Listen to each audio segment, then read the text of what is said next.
say that this table.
got a good following.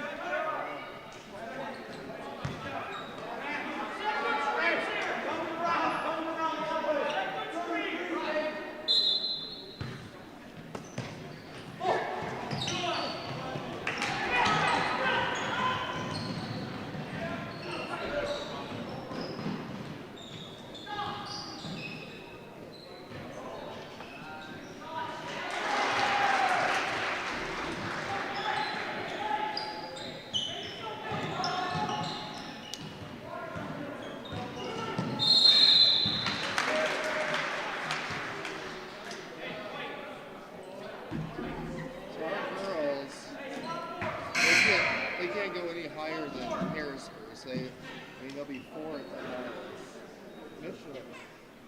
So it looks like they'll play.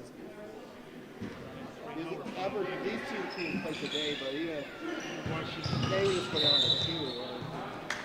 So we'd be 4 versus Lucas playing Rosie today. So right now we play Lincoln for girls. And for boys, we thought we played Lincoln. Yeah.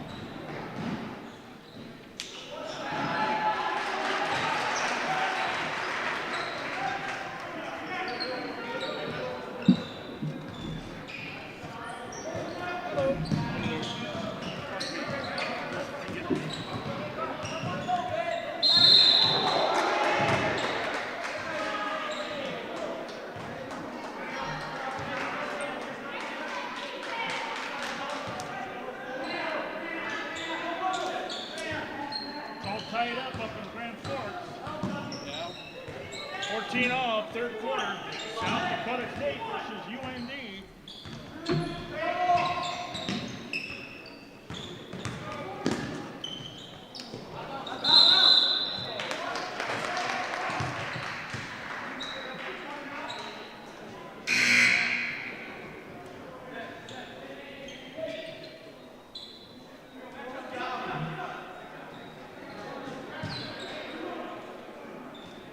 He didn't do the peer code.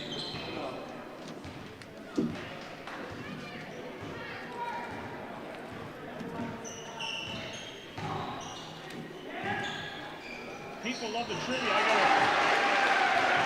I got a couple Friday texts yesterday. Where's all the trivia? We wanted more. I said, we'll give you a couple. Again, this is through 17. I said, Brett and Isaac don't appreciate South Dakota basketball. I said, Brett's not from here, and he don't get it. Isaac was too young, he didn't even know what the towns are.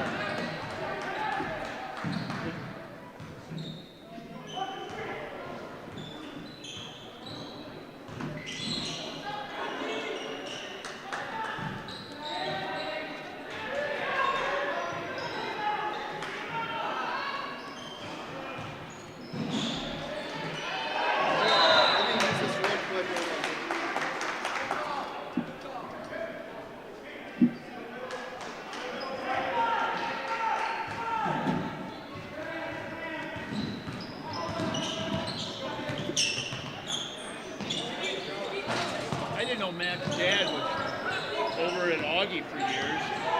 Hank's dad. He was over in admissions at Augie for like 20 years. And then he just started real estate a couple years ago.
So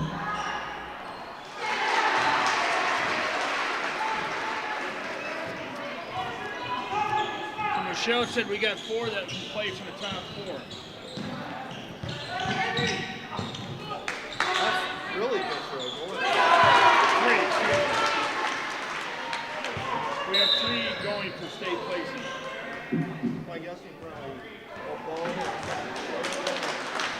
But if Bo wins the vote, it'll be the last match. So it won't be, his match won't be till 8 o'clock, 9 o'clock our time, 8 o'clock Well, our when time. do they find out how the vote results? I don't know, I told her let me know.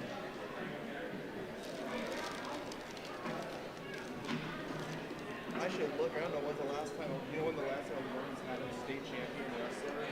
It hasn't been at any point. I've been around the last 7 years. That might be a Kyle Gross question. I can look too on there.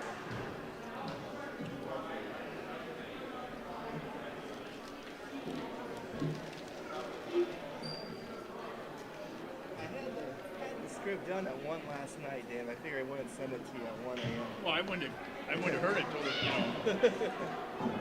I did the scoreboard this morning. When it gets that late at night, I like, you know, not that it would bother you or Isaac. I just like, I'll set it real good. My phone goes to sleep at 9 o'clock, 8:30, so you can send emails, I don't get dinged, nothing.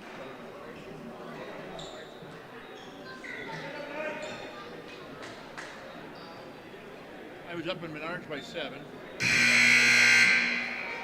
Went to breakfast 7:30.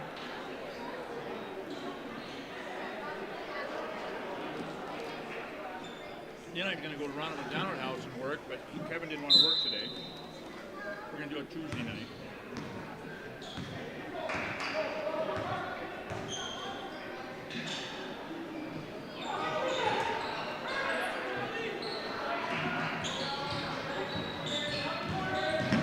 Which one's the little Jones kid? Which one's the little Jones kid? He is he's not out there now. Number 4, closest to the assistant coach.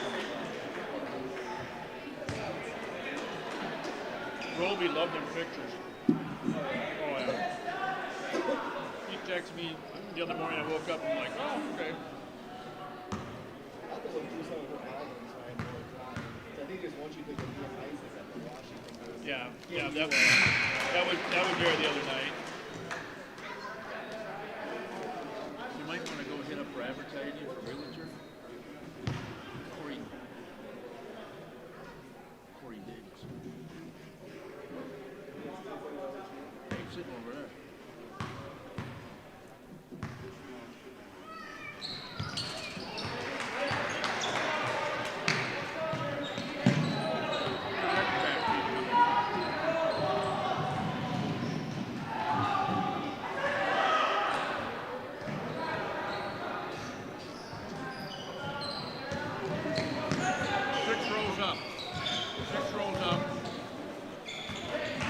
Skinny guy with his sitting next to his wife.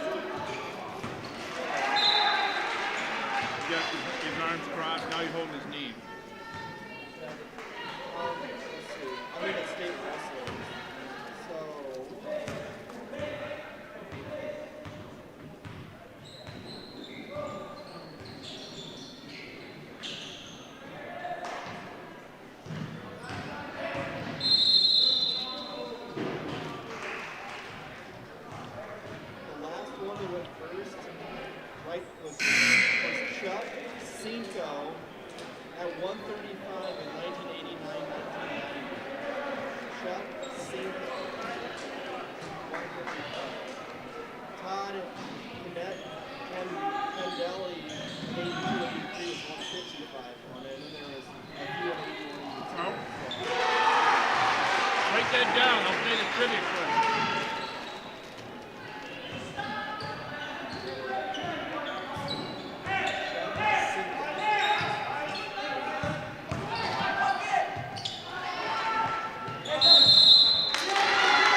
I printed mine off.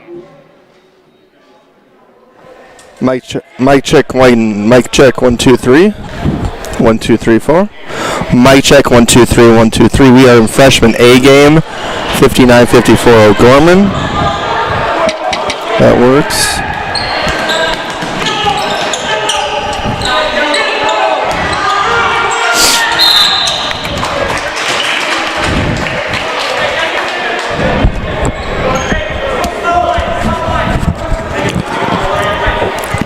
Excuse me. Check 1 2 3. I gotta get this out of here. All right, there we go.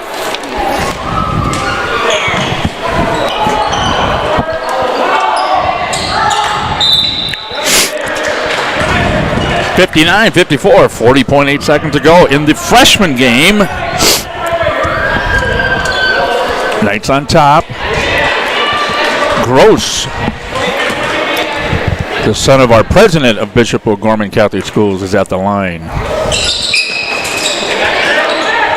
He's Holy Spirit, right? What's that? They're Holy Spirit, I believe. I'm not for sure. Oh, they blocked! I do not know these kids' names.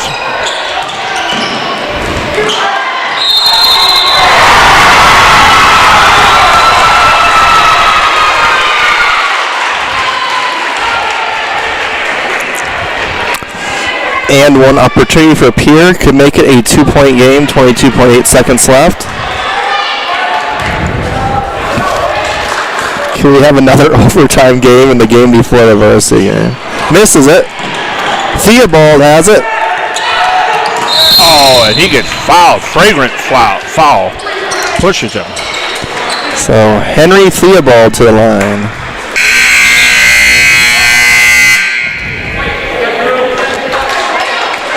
I think I know his parents, if I'm not mistaken.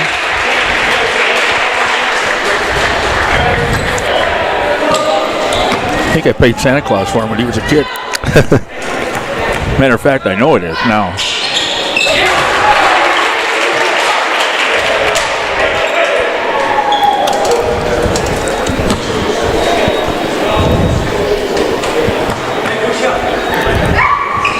Oh, he makes them. 5-point game, 18.8 seconds left. Ice in the veins. O'Gorman calls a timeout. I need to grab my pen.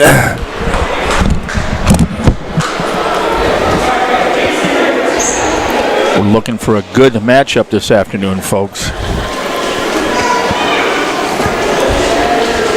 Pierre's kind of been a sleeper throughout the year.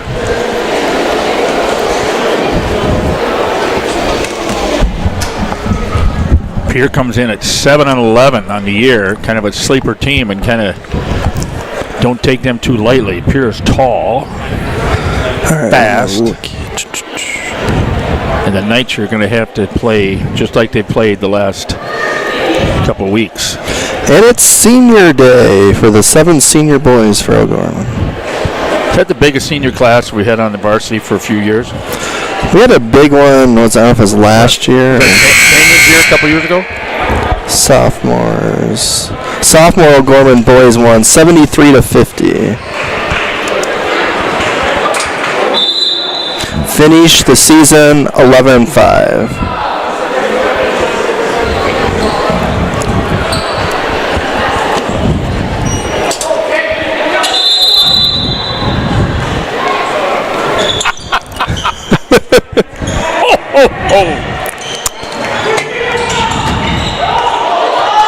Nice one, Darren.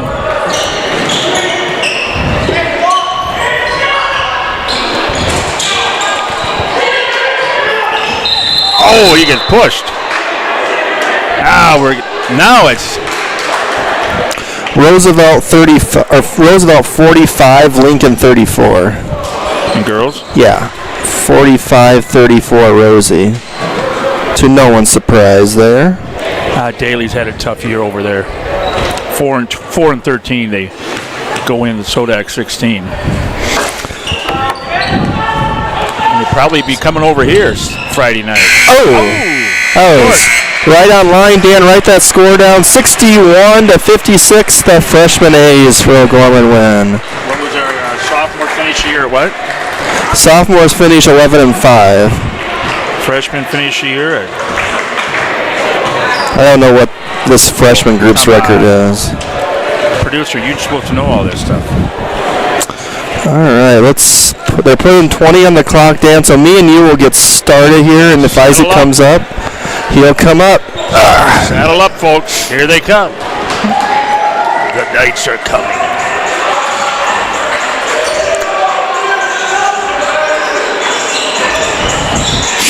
Keeter feel all right? He only put 20. He put 20 on. Whoa! I'm not complaining. That's for sure. No, I'm, usually 15. And now the Pierre Governors have taken the court. 15 seconds, Dan.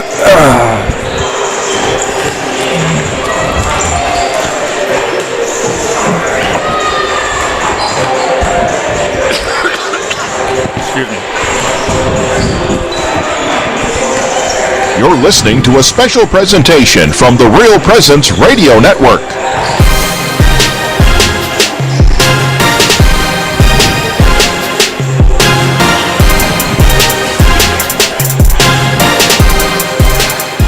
On Real Presence Radio, welcome to the Knights Game Day Show, sponsored by First Premier Bank Premier Bank Card and Guarantee Roofing and Sheet Metal. Good afternoon, everyone. Welcome to Bishop O'Gorman High School here in Sioux Falls, and thank you for tuning in with us this afternoon. I'm Dan Johnson, Real Presence Radio. It's senior day for the O'Gorman Knight boys basketball team as they play their final home regular season game against the Governors of Pierre. Today we have a matchup to conclude the regular season for both teams. This could possibly set up a rematch for the Sodak 16 next Saturday, which could be the Pierre Governors. We'll explain that in a little bit. The O'Gorman Knights currently are 5th in power points, and the Pierre is at 13, and Lincoln's in 12th. So we could see Lincoln again, where we wait and see where we could see Pierre. Depends on how everything all turns out with how the Sodak state comes out. The Knights are on fire. They're sizzling hot. Ouch! They're looking for their 8th straight win this afternoon. They're playing with some phenomenal basketball right now, folks. The Knights are the hottest team in the boys AA in South Dakota right now. The Knights are coming off a fantastic, and what a superior win, 69-61 over the number 1 ranked Sioux Falls, Washington Thursday night, which was right here. The O'Gorman Knights never trailed. The Knights have taken 2 of the last 3 wins were against the number 1 Washington Warriors. Folks, if you're a basketball junkie like me, it doesn't get any better than this in high school basketball, except when you get to the state tournament. Now I'm going to bring in our producer, Brett Byler. Isaac will be with us shortly. He's covering for Rick Lynch and doing the play by the PA down there, so Isaac's going to do double duty today. Brett, let's talk about the O'Gorman wins. Victories over Lincoln, Washington this past week. What sticks out to you in those wins? Well, Dan, it's just the consistency of the boys. Getting off to good starts is the first thing that you notice. In the first quarter, O'Gorman hasn't trailed any of those games in their 7-game winning streak, but just consistent play throughout the ball game. It's something to start great, Dan, but then you got to maintain it as other teams are going to make a run on you. And I think against that Washington team, they made a few runs. We were able to kind of make the plays needed to get the leads back up to 8 or 10 points. And we had different guys in different Washington games step up. We had Eddie and David combined for 30 points in the first Washington game. In the second Washington game, Matt Ing and Kate Moffitt combined for 42 points. So a lot of different players stepping up at the right time right now. We look for Pierre. They're going to play some man-to-man defense, a 1-2-2 zone defense. They're doing a lot of pressing and trapping, off the made shots. Brett, we haven't seen much pressing or zone defense against the Knights. We saw it early in the season, but not lately. What success we need to, for that 1-2-2 press and zone defense? Well, Dan, I think I'm trying to think back to the last time we really saw a little bit of a zone defense was against, I believe it was T area, and they actually beat us that game here at O'Gorman Saturday in early January. I think first and foremost against a 1-2-2 press is you gotta move the ball, you gotta have guys cut into the middle, and you can't just hold the ball and let yourself get trapped. And then once you get into the offense, you can't just take the first open three-pointer because there'll be open three-pointers. You gotta kind of move the ball around, get the ball in the paint, play a little inside outside. Against T area, we shot 31 threes, and they only made 5 or 6 against that zone. So I think ball movement within the zone, player movement will be a key tonight. And then another thing, Dan, is Pierre only really does that if they make shots. So if you don't allow them to make shots, you're probably not going to see a lot of the pressing. Okay, Pierre features a marquee player.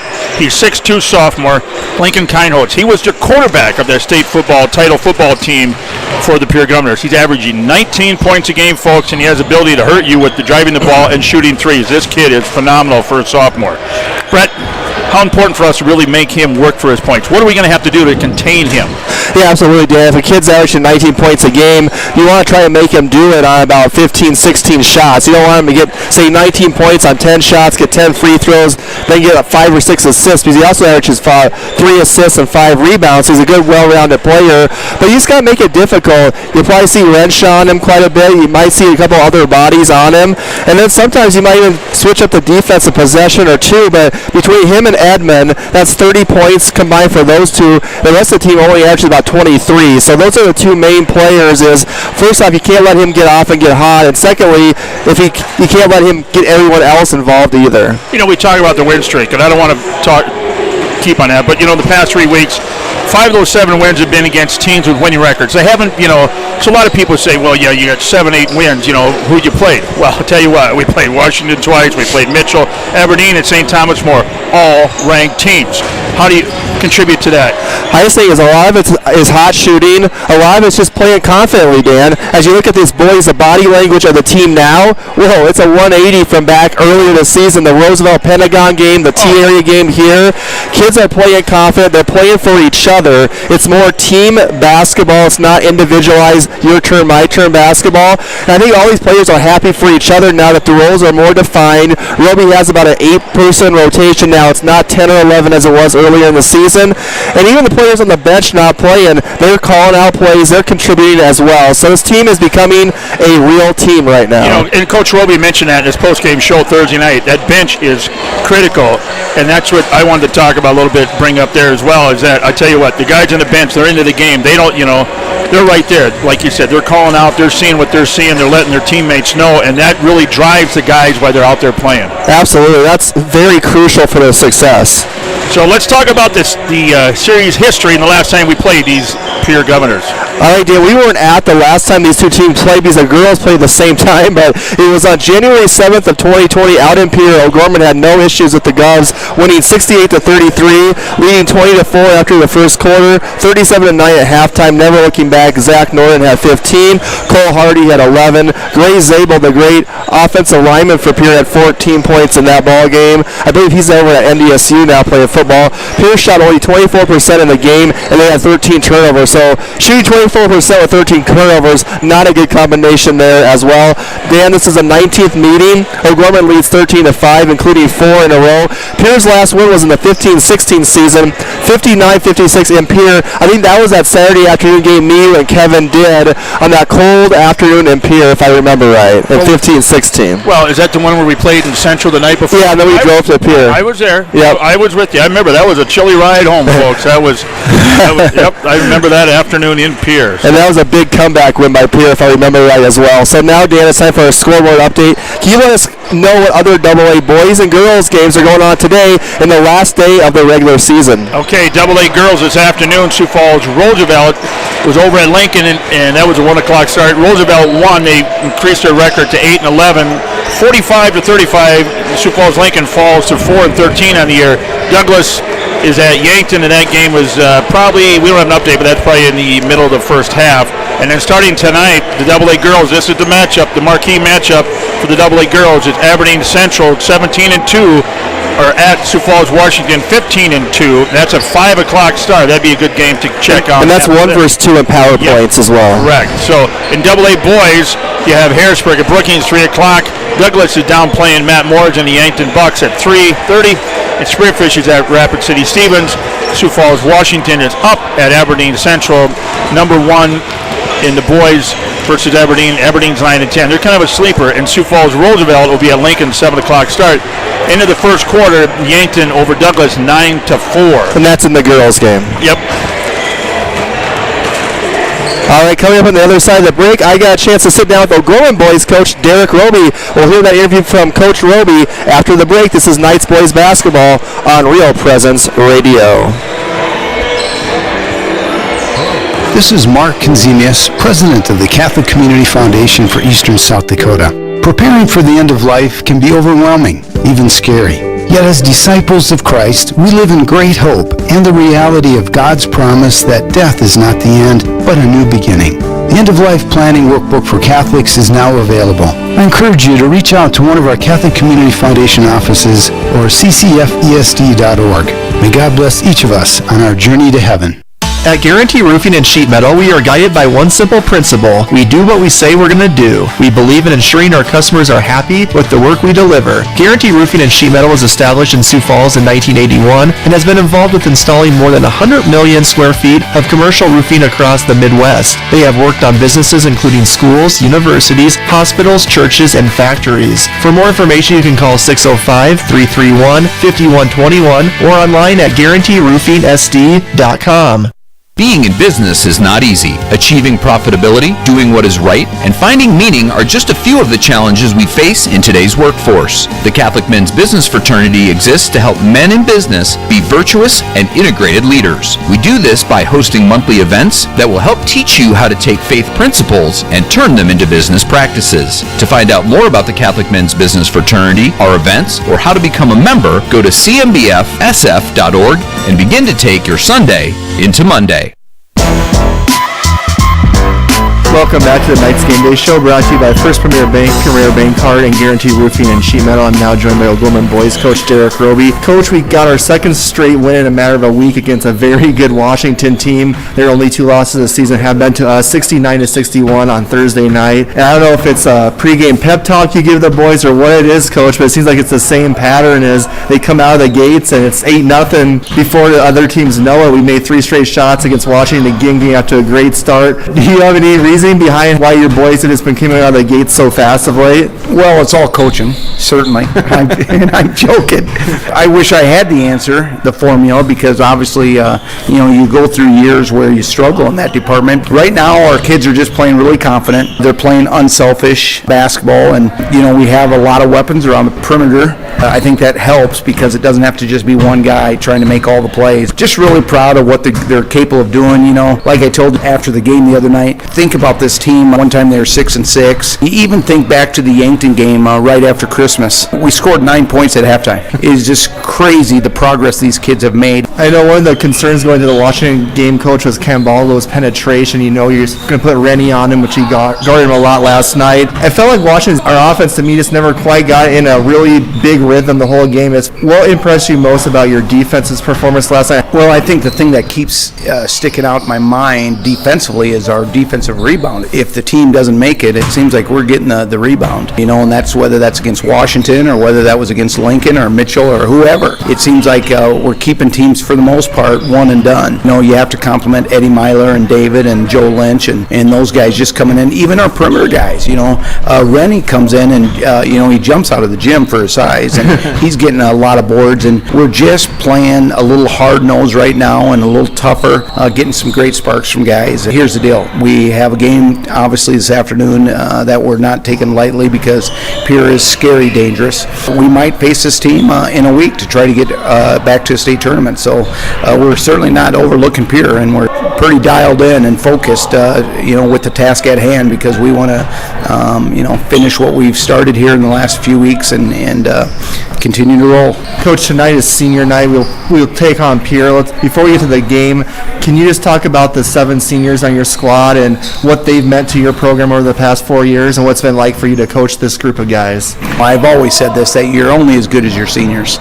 Our seniors are tremendous right now. Again, they're starting to get it, to buy in, play unselfish, and it's not just the seniors that are on the floor, but we got a couple seniors that are limited in their time. Harry Huners, for instance. Harry is getting pretty much a role, a backup role, if you will, and he's okay with that. Michael Shea's minutes have been cut down a little bit as of late, but we count on him to give us that huge spark. Joe Lynch, who started for us earlier in the year, and now he's out of a starting position or starting role, but again, he's given us a huge spark defensively, comes in on the boards and just gets some stuff done. And then the seniors that we're starting, Moff, Reese, Rennie, Eddie, those guys are just solid right now, and they're playing again unselfish. They're not trying to force the issue, and they've been a lot of fun to coach, certainly. Coach, now let's talk about your opponent tonight, Pierre. They're 7-11 on the season. Right now, they're the 13, we're the 4. So if nothing changes in the meantime, that might be an opponent for us in Sodak 16. What scares you the most going through the game against your opponent today, Pierre? Well, they have a pretty good player, the sophomore kid, Lincoln Keenholtz. You know, he's pretty good. You know, he's athletic. He hammers a couple home about every game, and he's averaging 19 points a game for the Govs, and it's scary in that regards. They also do a great job of slowing down the basketball, the tempo. They'll extend out a 1-2-2 zone, and they'll fall 1-2-2. They do a lot of made-miss type of defensive schemes, and thus we have to be ahead of the game offensively. We have to think about what they're going to be doing, and we have to be able to counter that. And if a team's going to sit in a zone, we can't just settle for a real quick jumper. We have to try to get the easiest shot, the best shot first, get a touchdown low, and go from there. But deal, like I told you earlier, Pierre is very, very good. I don't think the record tells you the type of team they are. Very well coached. They were able to get into the Corn Palace and win against a very talented Mitchell Colonel group. So they're the real deal. We're not taking them lightly, that's for sure. What do we need to do to avoid trying to play at that slower pace that maybe Pierre might want to play today? Well, if they're going to come out and press us on a made miss, the first thing you have to do is defend them and don't make it tough for them to make the baskets. If they get easy baskets and they can set up in their full court zone schemes, then that's what they're going to be doing. They're going to try to trap in all corners of the floor within their 1-2-2. And like I said, what I've seen and gathered, they really do it on a made and miss selection. So again, if they make a basket, that's what they're going to be in. If they miss it, they're in man. So the very first thing you have to do as a basketball team is defend them and make it tough for them so they can't get set up. Thank you so much, Coach. Good luck today. Thank you much. Thank you, Coach Derek Roby, for his time as always. Tonight's pregame coaches show for the Sioux Falls O'Gorman Knights been brought to you by Canfield Business Interiors. Canfield Business Interiors provide product and design for your workplace. For more information, find them online at canfieldco.com. Canfield, making space better. Okay, Brett, keys of victory. What do you got this afternoon against the Pierre Governors? All right, Dan, we need to get out to another good start. O'Gorman has led after the first quarter in every game of their current seven-game win streak, outscoring their opponents 138-83 in those games. Eddie David and Joe Lynch need to control the paint, limit Pierre to only one shot. We did a great job limiting Washington to only one shot the other night. Play at our pace. Pierre's going to try to slow it down, Dan, kind of like St. Thomas More did against us. So we got to play at our pace tonight, which is a little bit faster than they want to play. Control Lincoln Keenholz, make him work for his points. He is one of two Pierre players averaging double figures, averaging 19 a game, and be able to handle their 1-2-2 press and traps, limit our turnovers tonight. Those are our keys to victory. Now it's time to pick our player to click tonight. Dan, who do you got? I'm going to go with the gentleman, a senior, that's averaging 12.3 points per game. He's 6'6", and he's started every game, and that's Eddie Myler. And I tell you what an athlete. I agree with Coach Roby. The other day we were talking about All-State. This kid, he's a phenomenal athlete. He started on the offensive line and for football all season long. He's been out here for basketball year, and what a career year he's had for the Knights. I'm going to go with Reese Arbogast, a senior. You got to pick a senior on senior night. I think Reese is going to hit a couple early threes and control the pace of the game. So my pick is Reese Arbogast. So tonight, Sioux Falls O'Gorman's Game Day show has been brought to you by First Premier Bank and Premier Bank Card. Premier is a proud sponsor of high school athletics and our O'Gorman Knights. First Premier Bank Bank Card, investing in their communities. And tonight's Sioux Falls O'Gorman Knights Game Day show has been brought to you by Guarantee Roofing and Sheet Metal. Guarantee Roofing and Sheet Metal was established in Sioux Falls in 1981, has been involved with installing more than 100 million square feet of commercial roofing across the Midwest. For more information, call 605-331-5121 or online at guaranteeroofingsd.com. Coming up next is the Knights tip-off show with the Priest player starting lines for both teams and final thoughts. Don't go away, folks. This is O'Gorman Boys Basketball on Real Presence Radio. At First Premier Bank and Premier Bank Card, we believe the greatest investment we can make is in our customers and communities. Thanks to our industry-leading service, products, and tools, we're helping our customers reach their financial goals and achieve success. Through the generosity of our employees and leadership, we're able to support nearly 700 South Dakota organizations and nonprofits with our time, money, and resources. At Premier, we're always seeking ways to make an impact for good by investing in what matters most to you. It's the Premier way. At Guarantee Roofing and Sheet Metal, we are guided by one simple principle. We do what we say we're going to do. We believe in ensuring our customers are happy with the work we deliver. Guarantee Roofing and Sheet Metal was established in Sioux Falls in 1981 and has been involved with installing more than 100 million square feet of commercial roofing across the Midwest. They have worked on businesses including schools, universities, hospitals, churches, and factories. For more information, you can call 605-331-5121 or online at guaranteeroofingsd.com.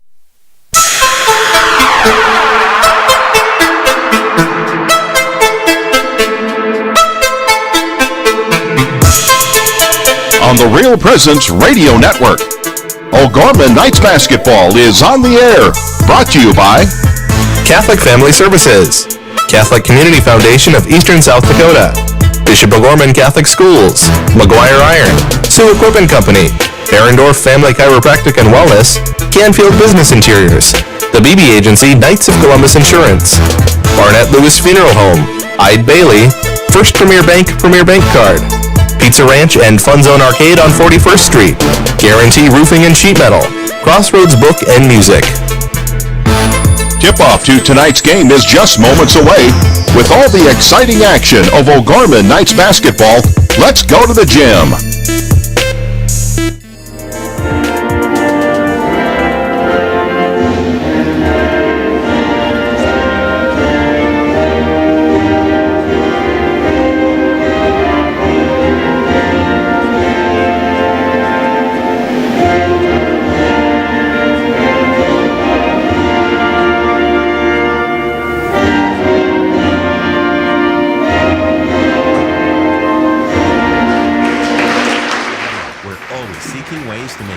All right, that was the national anthem, and now it's time for our priest prayer. Take it away, Father. Hello, this is Father Chuck Simple, pastor of Holy Spirit Parish in Sioux Falls. In the name of the Father, and of the Son, and of the Holy Spirit, amen. God, we pray for those athletes and coaches who are participating in this event. Let them play fairly and use their talents to the best of their abilities. Keep them safe from any injuries. Help them to learn something that matters once the competition is over. Let this competition make them strong, but never hostile. May they not rejoice in the adversities of others. If they know victory, may they rejoice in their efforts. If they are denied victory, keep them from any envy. As athletes, may they set good examples for others. And during this time of the pandemic and COVID-19, keep all our young people, coaches, and all of us healthy and safe. We ask this through Christ our Lord. Amen. All right, thanks so much, Father Simple, for your prayer. We appreciate it. And now it's time for our starting lineups. First for our O'Gorman boys, coming the ballgame with a 13-6 record, recorded by the boys themselves. Enjoy.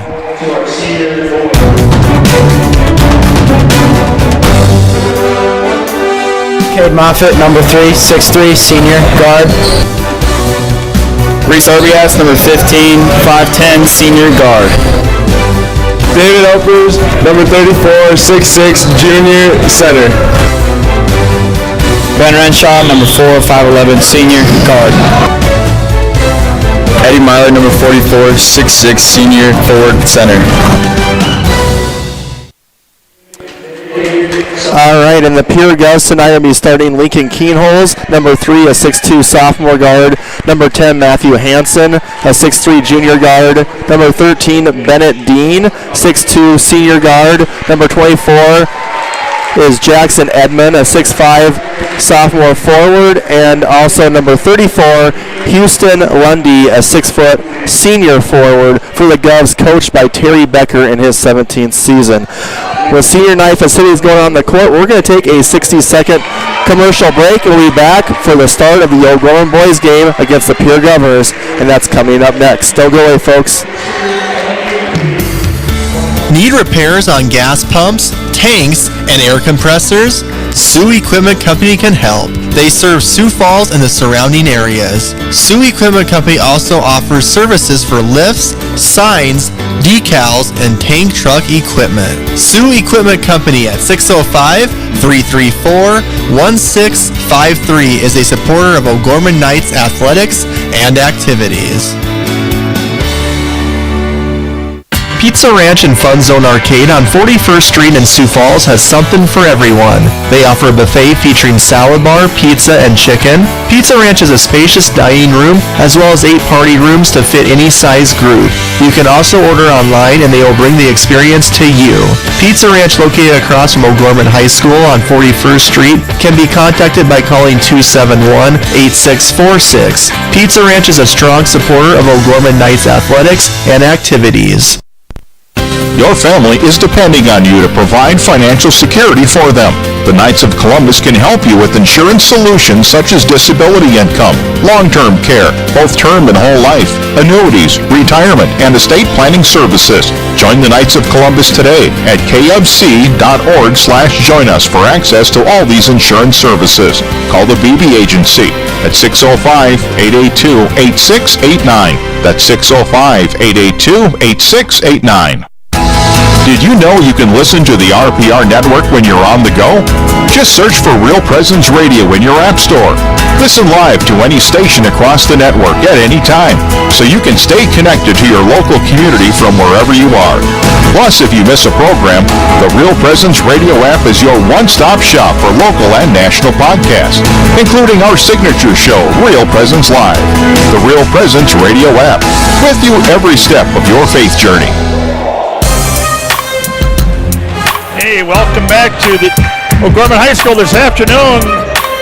The Knights are taking on the Governors of Pierre, which is at senior night, so we're getting everybody honoring the 7 seniors. What accomplishment for them, and we thank them very much for their commitment to O'Gorman basketball.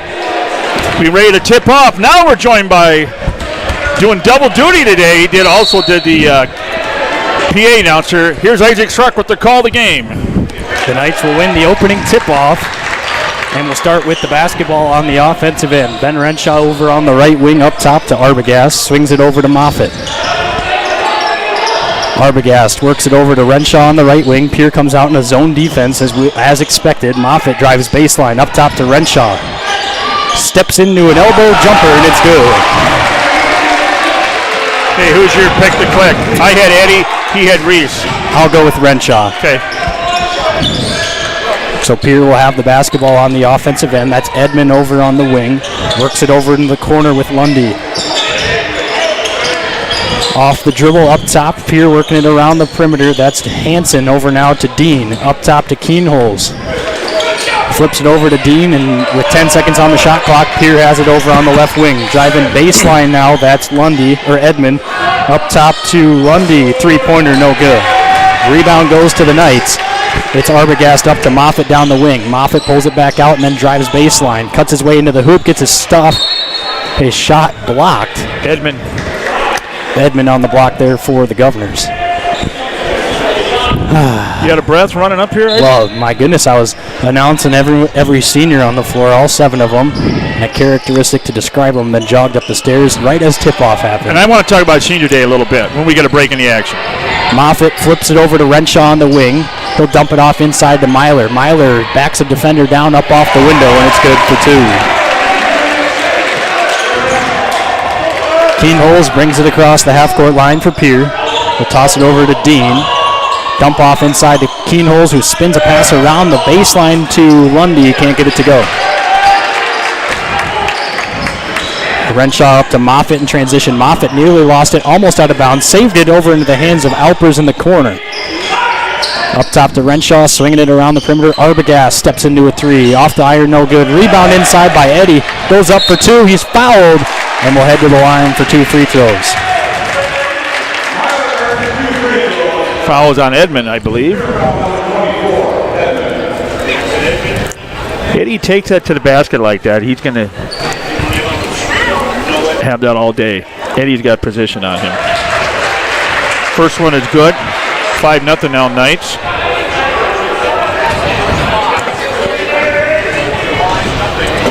Myler's second free throw on the way. That one is up and good as well. So 6-0, Knights lead. 2 minutes into the ball game here at O'Gorman High School, playing host to the Pierre Governors in the final regular season game. Edmond over on the left block, now up top of the key to Bennett. Dean to Keenholz. He'll drive around the perimeter. toss it out to Edmond over in the corner. 15 on the shot clock. Keenholz loses it out of bounds, and that's a turnover for the Governors. And a timeout from Coach Terry Becker. It'll be a 30-second timeout, so we'll keep it right here. So let's talk about senior. What did that, 3 years ago when you were a senior, what did that mean, senior day, senior night right here, your last home regular season game? Well, I just think it's the perfect send-off for seniors. It's your last home regular season game where you put in 4 years of work. Most players anyway, some transfer in obviously, but 4 years of hard work on that same basketball court every day of practice. You're showing up, and it's just kind of it's a feel-good moment. You kind of recognize your accomplishments. Everyone in the building is on their feet, giving you a round of applause and recognizing your dedication to the sport, but also just the culture of O'Gorman athletics. I mean, it's phenomenal. You guys especially with 7 seniors staying out. Is that the biggest 7 senior class we've had in a few years? We're trying to think about that. I remember there was an 11-man senior class back in, it would have been my freshman year, or my sophomore year, that class of, I think it was Lauer, Cassiello, Fritsch. Oh, okay. I remember Schaefbauer. Yep. Ilg. I mean, there was like 8 or 9 of those guys for sure that were seniors. Renshaw, corner 3, too short, no good. Rebound goes to the Governors. They'll work it up with Dean over on the left wing. Off the dribble, up top to Lundy. He'll stand still and fire a pass over to Hansen. Now into the corner with Edmond. He holds it and looks for a screen. Instead tosses it up to Keenholz. 20 on the shot clock. Dumps inside to Edmond, out top now to Hansen. Hansen thought about a 3, passes it away to Lundy, and gets it up to Dean at the top of the key. Dean walks into an elbow jumper, too strong, no good. Rebound goes to Moffitt. Moffitt over to Renshaw. He'll drive baseline, spin around, and toss it up to Moffitt. Moffitt will wait a screen from Alpers, drive down the left side of the paint, tries to dump off a pass to Myler, somehow gets it back, up to Arbogast, standstill 3 from the wing is good. Reese Arbogast on the board, and the Knights lead 9-0.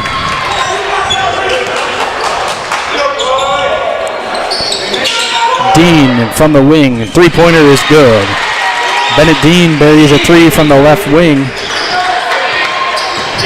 Lead is down to 6 here with 4:08 left in the first quarter. The first basket for Pierre comes 3.5 minutes into the ball game. Renshaw on the wing, thought about a 3. He'll go off the dribble now over to Arbogast, swinging it over to Moffitt, drives baseline, flips it up off the glass. He was fouled hard by Edmond and will head to the line for 2 shots. You see that screen Alpers put on there for them? He just opened the lane for him. Opened the floodgates. Yeah. So Moffitt at the free throw line here for 2 free throws. First one is on the way. And it is no good. Moffitt, a 70% free throw shooter on the season, misses the first of 2. So Edmond's got 2 fouls already for the Pierre Governors. He's a 6'5" sophomore. And who just came in? I'm sorry I missed that, folks. Second free throw no good by Moffitt is Lynch, who's fresh into the ball game, goes down to grab the rebound, and there's going to be a jump ball on the floor. It'll go to the Governors. And Beck came in for the Governors. That's what I was thinking. Matt Ing also into the ball game for the Knights. Hansen with it over on the wing now, up top to Keenholz. Fadeaway 2-point elbow jumper around the rim and out, no good. Rebound goes to Myler. And now O'Gorman will push with Ing on the right side of the floor, up across in transition, off the glass, good for 2. Lynch just about hit his head on the side of the rim on the jump attempt for the rebound. I saw that. He got up there. Keenholz over to Hansen. Free throw line jumper, too short, no good. Rebound goes to Moffitt, and the Knights will run in transition once again. Moffitt one-on-one. Euro step into the, off the window for 2. Timeout, Terry Becker and the Governors. It'll be a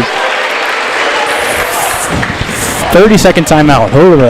So we're going to take a quick break here with 3:11 to go in the first quarter. Knights lead 13-3 on Real Presence Radio Network.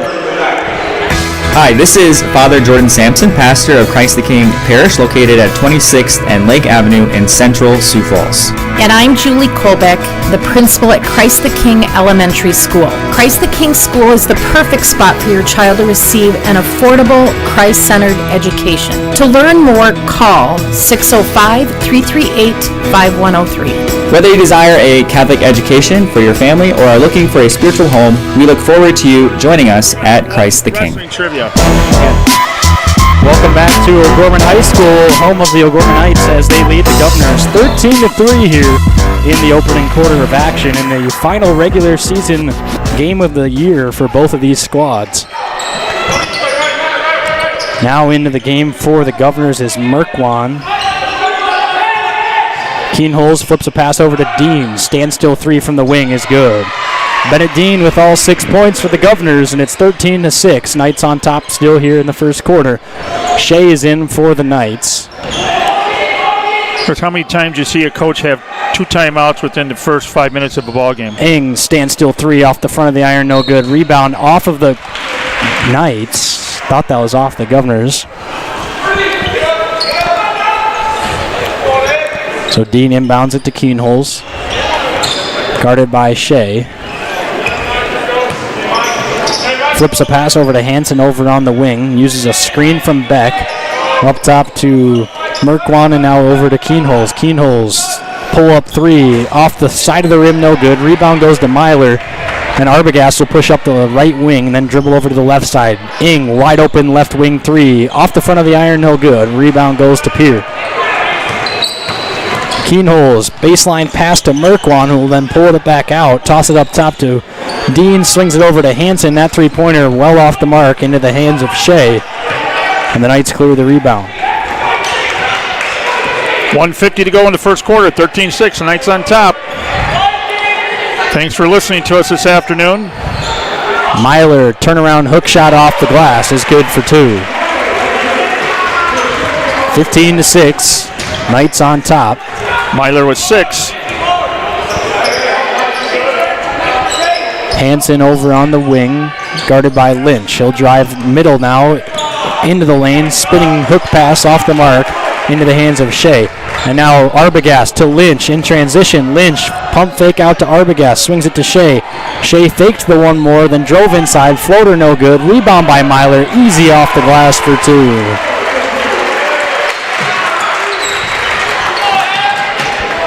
Eddie is just all over the paint.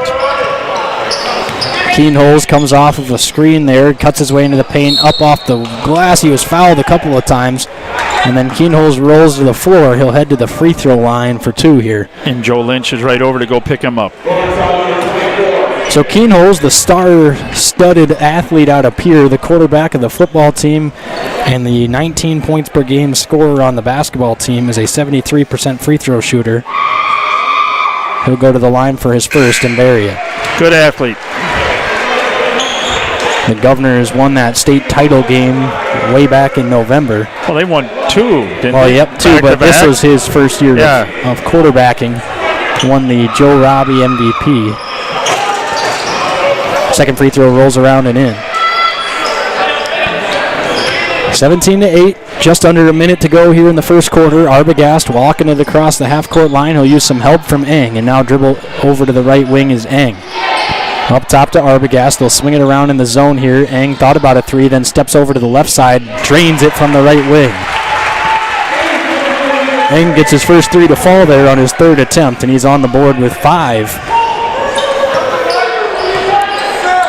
Keenholz, pull up three, top of the key, no good. Rebound into the hands of Beck. Up top now to Lundy. 25 left in the quarter. Merkwan up at the half-court line now, guarded by Eng. Merkwan had a fantastic sophomore game today. Pierre has no JV team.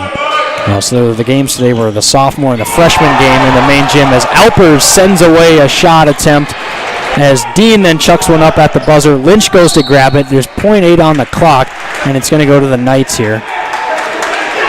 Yeah, we talked about the bench earlier. See how the bench came off when Alpers blocked that? Lynch inbounds it to Shea. Shea just launches a full-court shot. That's too short. And that'll do it for the first quarter from Ogollette High School. Knights lead the Governors 20-8. You're listening to Real Presence Radio Network. Ferendorf Family Chiropractic and Wellness is a third-generation chiropractic practice focusing on inspiring patients to take control of their personal health and the health of their families. Dr. Eric Ferendorf, a 1999 O'Gorman alum, is a proud third-generation O'Gorman Cathedral High School graduate following in the footsteps of his grandfather and uncle, and is excited to welcome his wife Larissa to the practice. Ferendorf Family Chiropractic and Wellness is located on the northwest corner of 49th Street and Southeastern Avenue, 605-334-8000. Hi, I'm Larry Canfield with Canfield Business Interiors. I've often been asked what differentiates Canfield Business Interiors from other companies. It's our knowledge, expertise, and over 100 years of combined experience. It's how we use our in-house design capabilities to enhance your workspace. To us, it's not just a transaction. It's about our satisfaction guaranteed philosophy that seeks a positive outcome for all. The reason we are in business is to make your space better. We get results, just like those Knights. Go Knights! Welcome back to O'Gorman High School. Hey, we got an update on the football, college football. What's going on in North Dakota? North Dakota State was hosting Southern Illinois today, and their 39-game win streak was snapped after getting stomped over by the Southern Illinois Salukis 38-14. So one of the most dominant win streaks in college football comes to an end this afternoon at Fargo as Moffitt frees himself up on the wing for a three. Can't get it to go. Alpers rebound and one. And what's happening up in Grand Forks? South Dakota State is up there, Brett. And they are losing to the North Dakota Fighting Hawks 28-17 in the fourth quarter. The U does play today, but they're not very relevant. Alpers gets the one. 23-8 now. Keenholz brings it across the half-court line and then walks into a pull-up elbow jumper. Can't get it to fall. Rebound as a foul is going to be called on number 12. That's Jacob Mayer. That'd be their fifth team foul here for the first half. The Governors have Mayer, Keenholz, Merkwan, Lundy, and Beck in, and the Knights have Arbogast, Moffitt, Alpers, Renshaw, and Eddy. Moffitt dribbling around on the wing. He'll use a screen from Alpers, then pass out of it up top to Arbogast. Arbogast, free throw line extended, pass over to Myler, who airballs the shot into the hands of Moffitt, and then he couldn't get it to go. Now the ball's just all over the floor. Finally grabbed by the Governors, and there's going to be a foul called on Alpers. That ball bounced around and ricocheted around for a good 5 or 6 seconds before finally being corralled by a Governor. That was Merkwan. I thought he traveled there. Second team foul for the Knights.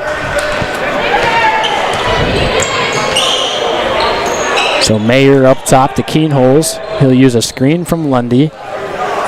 Dribbling around the perimeter, comes off of the screen, now guarded heavily by Alpers. Lundy gets Myler up off his feet, then airballs the layup attempt, and then jumps into Myler and gets the foul. Lundy doing a good job of looking for the contact before looking at the basket. They're just trying to draw the foul, knowing going straight up with it might You get looked at his eye. You saw his eyes too. Yeah. Yeah. He's right below us, folks, and he was like, "Okay, Myler's right behind me. I'm going up at him." Yep, kind of jumped backwards instead of straight up, drew the contact, and he'll head to the line for 2 free throws where he converts on the first. Good play by Lundy there. Heads up there. Lundy, a 12% free throw shooter on the season. 1 of 8, make that 2 of 9. Ooh, South Dakota's leading 27-20 over some team over in Illinois. Probably playing a D3 school. Free throw off the mark, no good. Sorry, folks, we're not picking on any. I have a lot of friends USC fans, and God bless them, but I'm purposely picking on Brett. So I have a lot of friends that are USD fans as well, and I could care less if USD wins or ever. Sorry to all those folks that are Coyotes fans. I'll make you guys really mad, Coyotes fans at home. It's a blue state, and it always will be. But it's just fun to pick on Brett and his Coyotes, folks. I mean, I've been to a lot of Coyote games. They're a fun team to watch. But I just purposely do that to pick on Brett. So Dan, you're falling into a trap here. No, he'll never give it. So one of my friends said something. Hey, you don't like USD? Keenholz has it, and he stepped out of bounds with the basketball.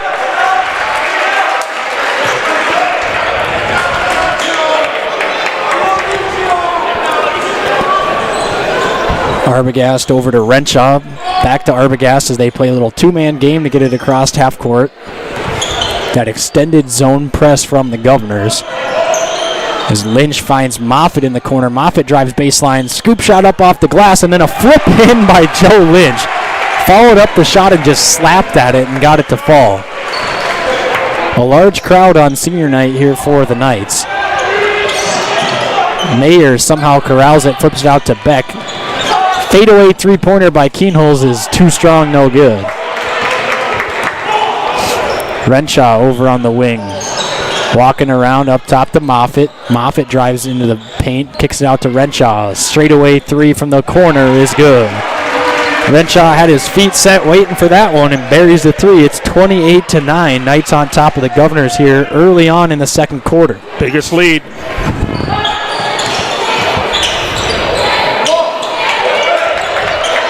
This Pierre Governors team is struggling to score right now. This is a team that upset Mitchell at the Corn Palace, took Harrisburg down to the wire and lost by 2. Played Lincoln down to the wire. So some of these teams peak too early, Isaac. I mean, that's where, God bless us, we've been peaking, we've been coming. And now this is when you want to peak the next 2 weeks, 3 weeks. Shea checks into the game. He'll come in for Renshaw.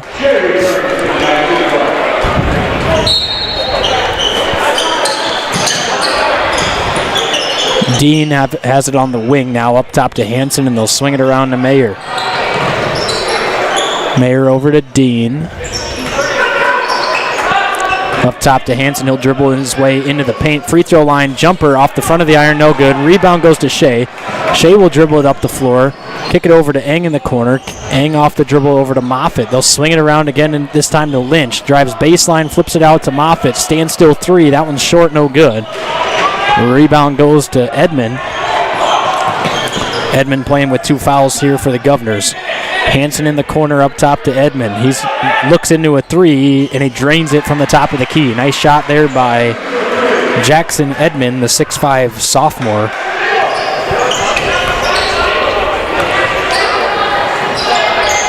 Moffitt over on the wing. Baseline pass to Lynch. Up off the glass for 2. Nice catch and bucket there by Joe Lynch. I saw Lynch coming down.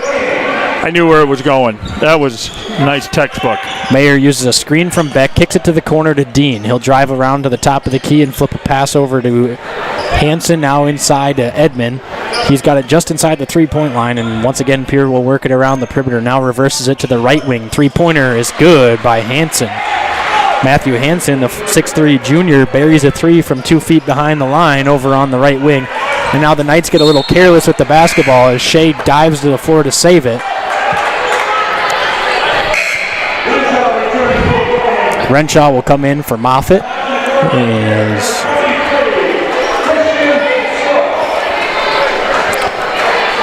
Hey, Reese is coming back in now. Christian Bush into the game for the Governors.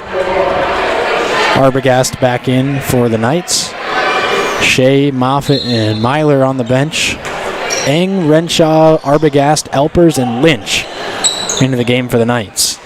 One of the very few turnovers we've had. There's going to be a hold called there on Joe Lynch. That'll be his first. Surprisingly, his first foul. Joe likes to pick up a lot of cheap ones early on in the ball game. Hey, Brett, you got a trivia question. Let's talk about wrestling here. We got a little bit of a break. Trivia question. What's an O'Gorman wrestling? What's the last O'Gorman wrestler to win the state title? And the reason we're asking that, folks, because our senior Bo Beavers is up for the championship game tonight out in Rapid City. 1-2 versus. I want to say it was back in 2006. It's later than that. 1999. Later. 61. No, I'm kidding. Close. No. Turnover there for the Knights. It was in the 90s, folks. We'll give you that. Actually, Dan, the year was 88-89. And 89-90, so that was you're right. So he won it actually 2 straight years. Oh, I've seen this in the wrestling room. It's bugging me that I can't remember. Edmond, straight on 3 from the top of the key. Can't get it to fall. Rebound goes to Myler, and they'll push it up the right side of the floor with Renshaw. Renshaw off the dribble now. Crossover, pass over to Arbogast. He'll use a screen from Myler. Cut his way into the paint. Force a pass over to Alpers off the window. Good for 2. Nice ball movement there by the Knights, and it's 32-15. Pierre brings it up quick. Keenholz spinning turnaround into the paint now. Fires a pass. That one is good by Bush. Christian Bush, the 6'4 sophomore, hits the elbow jumper on a nice assist from Keenholz. Pierre's got a young team here. That one's swatted out of bounds. A lot of sophomores, not a whole lot of juniors. One junior and 4 seniors. A lot of sophomores, you're correct. Arbogast off the dribble over to Eng. Up top to Arbogast. Swings it over to Renshaw. Renshaw working it around with Arbogast. They'll free up Eng on the wing. 3-pointer from Eng is short, no good. Rebound goes to Myler, who just grabbed it over the top of everybody. Spins into the paint. Flips up a jop. They're going to call a foul on Eddie after the shot. And now they're going to tee up Ben Renshaw for the 2nd game in a row. And Myler was how'd they call a foul on Eddie on that one? Actually, they might have given this to Eddie.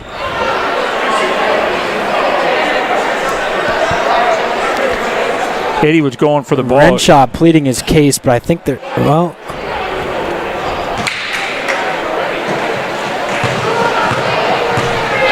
Keenholz at the line here for the free throw, and it's off the back of the rim, no good. He'll get a 2nd free throw here.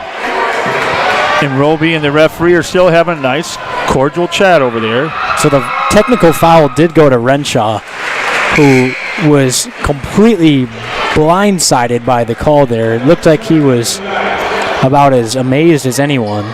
He was walking up, and somebody must have spoken a little loudly, and he thought it was Ben. And Keenholz laughs with Renshaw, as they both must have thought it was a little quick. Hansen over to Dean, top of the key 3, off the back of the rim, no good. Rebound goes to the Knights.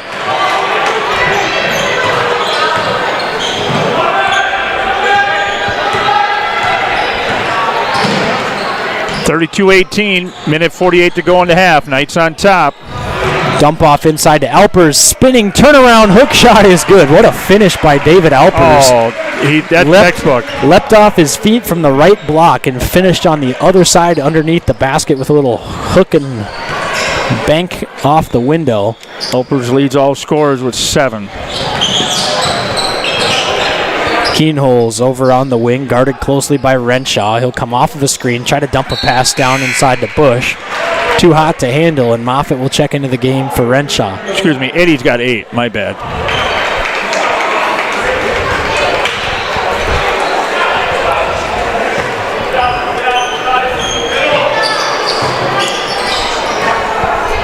Renshaw getting a nice visit from Coach Roby over on the bench. He's pleading his case, though.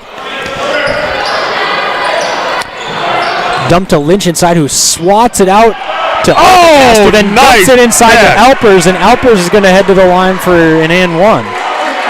Oh, Reese, I love that. Nice pass by Reese on the bounce there, but a nice job by Lynch. An inerrant pass kind of sailing out of reach, and Lynch just swatted at it, perfectly got it to Arbogast, who then dumped a nice bounce pass inside to Alpers, who leads the Knights in scoring with 9.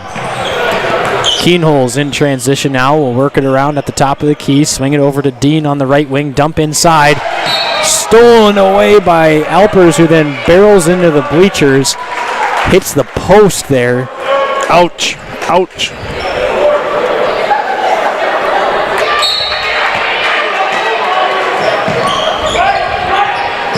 Screen from Bush. Frees up Keenholz at the top of the key. Then flips it over to Bush and into the corner with Dean. Dean walks up to the top of the key now. Swings it over to Keenholz. 10 seconds on the shot clock. Keenholz over on the wing. He'll go off the dribble here, guarded by Moffitt. Step back three. That's a tough shot by Keenholz. Off the rim, no good. Rebound into the hands of Lynch. And he'll give it up to Arbogast, and the Knights will hold for the final possession of the half. 36-18, Knights lead. 20 seconds left to go here in the second quarter.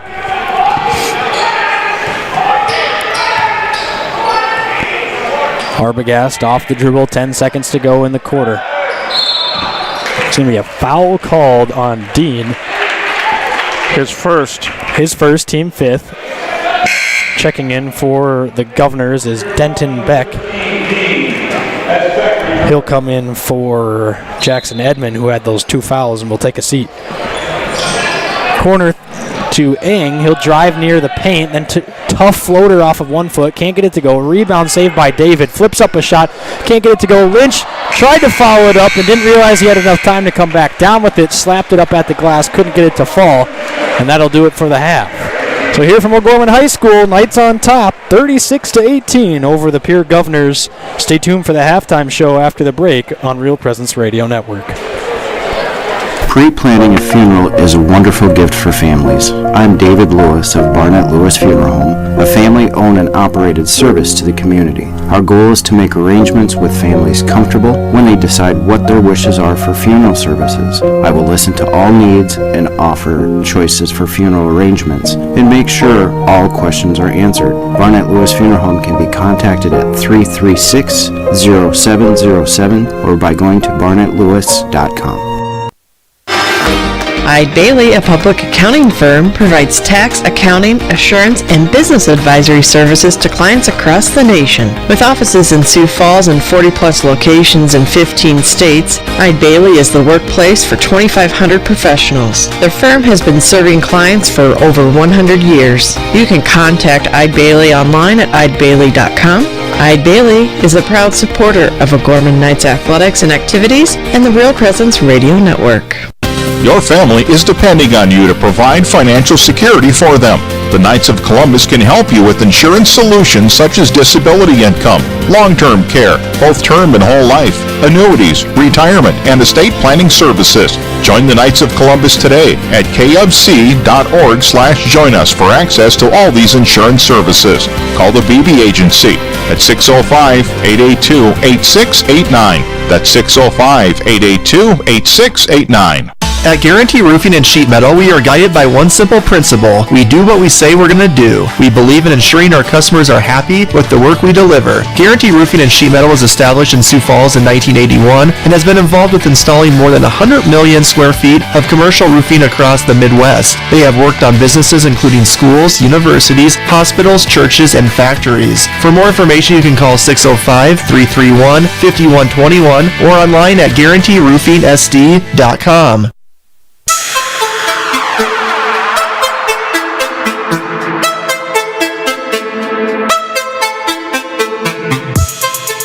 From the Real Presence Radio Network, welcome to the O'Gorman Knights Halftime Show, brought to you by your Knights of Columbus field agents for the Sioux Falls area, Jeff Gillen, Carl Libby, David Cook, and Phil Carlson.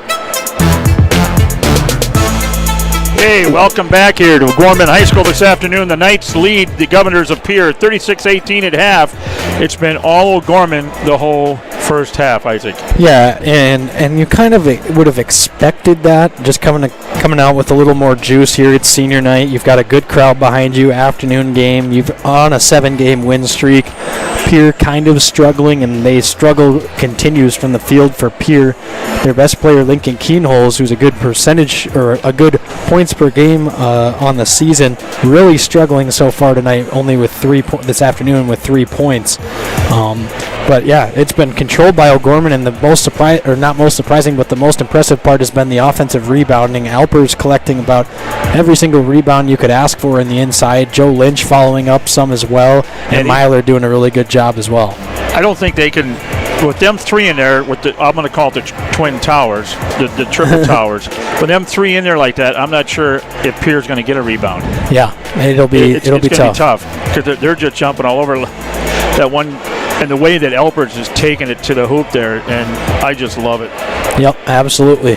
So some exciting news from. Oh, we'll just take a break first. So we'll come back here after the break with the Inside O'Gorman segment with our exciting news that folks will be waiting to listen for after the break on Real Presence Radio Network. At First Premier Bank and Premier Bank Card, we believe the greatest investment we can make is in our customers and communities. Thanks to our industry-leading service, products, and tools, we're helping our customers reach their financial goals and achieve success. Through the generosity of our employees and leadership, we're able to support nearly 700 South Dakota organizations and nonprofits with our time, money, and resources. At Premier, we're always seeking ways to make an impact for good by investing in what matters most to you. It's the Premier way. At McGuire Iron, we protect and store quality water for people and communities across the country. We are family owned and operated and have been building and maintaining America's water tower infrastructure for over 100 years. We pride ourselves on using faith principles in our business practices every day. This deep faith in the church is why we support the Bishop O'Gorman Catholic School System. From all of us at McGuire Iron and the Jones family, we wish all O'Gorman students and student athletes good luck this year. Welcome back to O'Gorman High School, and now our Inside O'Gorman segment with some exciting news from out in Rapid City in the State A Wrestling Tournament. Let's talk about how that process got. Okay, so you had a chance to vote. South Dakota Public TV, South Dakota, I voted last night for a feature match. They took one from A and one from B. Yep, so every year there's the A and the B. You vote on the feature match, which is the match that you think is going to be the most exciting or most competitive or whatever the case may be. And the votes got in, and after the tallied votes, the featured match for Class A is at 138, which is going to feature the number 1 seed Kale Larson from Rapid City Central, who's like 30-0 on the season. And then in O'Gorman night at 138, Bo Beavers, who is 40-1. Kale Larson 42-0 from Rapid City Central. Bo Beavers 40-1 from O'Gorman, the number 2 seed. So the number 1 versus number 2 feature match tonight, the last match of the entire state tournament for the state championship victory is going to come down to Kale Larson and Bo Beavers. So congratulations to Bo Beavers, the senior wrestler who collected his 200th pin in his career later on this season, and now fighting for a chance for an individual state championship. And he got 4th last year, he said. Now, we got two others out there. Senior, Nate Spreckle, he's wrestling for 5th place, and he's going against a young man from Rapid City Stevens. That's in the 145 class, so good luck to him, and he can place 5th in the state. And also, this 8th grader, Keenan Sheridan, 120 pounds, will wrestle for 7th, and he's wrestling Maverick Simmons, a sophomore from Sturgis, for 7th place. So we can get 3 players in the top 8 place. I'll tell you what, hats off to Coach Lynch and hats off to hats off to all of them. Nate Sprinkle, a fantastic wrestler, as well as Bo Beavers, but hats off to Keenan Sheridan, the 8th grader. I coached him last year in 7th grade football. An excellent young man, and to come out in your first ever state tournament and win that first match and then go on and have a chance to get on the podium. Congratulations to that 8th grader who's going to have a really bright future for the Knights. So the Inside O'Gorman segment is brought to you by Bishop O'Gorman Catholic Schools. Our 6 elementary schools, junior high and high school exemplify gospel values and strong student achievement. Our schools strive to have excellence when it counts and in faith, academics, and our community. And opportunities offered to our students. Visit ognights.org to schedule a tour. Enrollment is now open. So get a hold of Jenny Struck in the central office and get your son, daughter lined up, enrolled for Sioux Falls Catholic School. Before we hit the break quick, I just want to recognize those other guys that did not have the opportunity to place, but also were in the state wrestling tournament. At 132, Josh Bruns, he was a senior. 152, Carson Holt, the junior. And 285, the heavyweight, at Zach Carlson, who's a junior as well. So congrats to those guys for making the state tournament. So coming up after the break, we'll get around some scores from around the state and then get ready for the second half of competition here from O'Gorman on Real Presence Radio Network. When you look to the future, is the road there inevitable? It's not. That's why O'Gorman education matters. It's where you'll grow in your faith, be challenged, celebrate, and become part of a community. These are the moments that will shape your life. This is where your path will unfold. What are you waiting for? You belong in blue. Your family is depending on you to provide financial security for them. The Knights of Columbus can help you with insurance solutions such as disability income, long-term care, both term and whole life, annuities, retirement, and estate planning services. Join the Knights of Columbus today at kfc.org/join us for access to all these insurance services.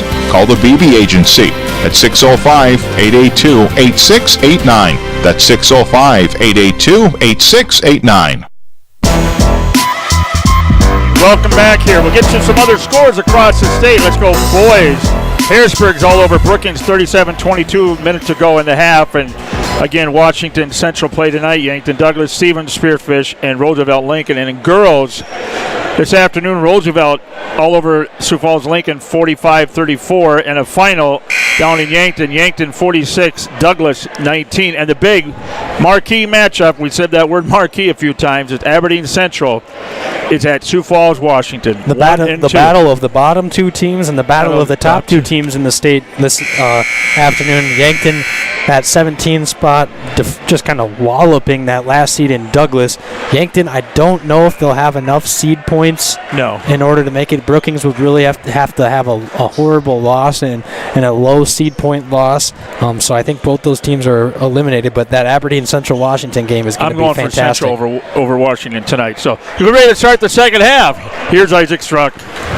The Knights will start with the basketball on the offensive end here, coming towards us in the booth. The starters for both teams, Keenholz, Dean, Edmond, Lundy, and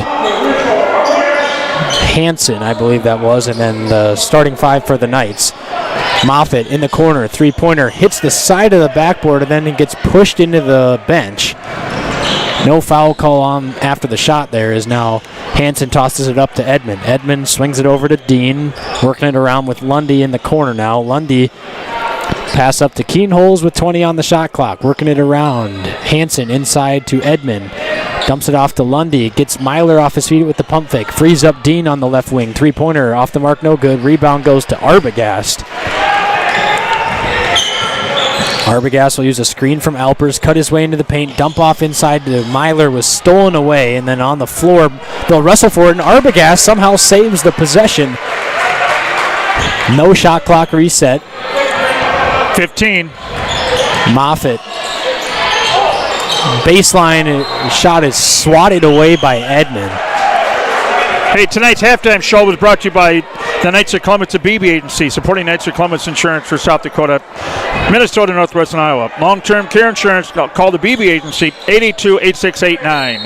Myler is going to be fouled here by Lundy, and that's a costly foul for the Governors because the clock will reset to 35. They're down to 9 seconds on the shot clock. Tough foul there. Myler to Arbogast. Swings it up to Moffitt at the top of the key. He'll go off the dribble now. Lob up top to Myler was stolen away. They saw that coming. Keenholz drives the whole length of the floor, puts up a shot, was fouled by Arbogast. Alpers. Hey, you had the A.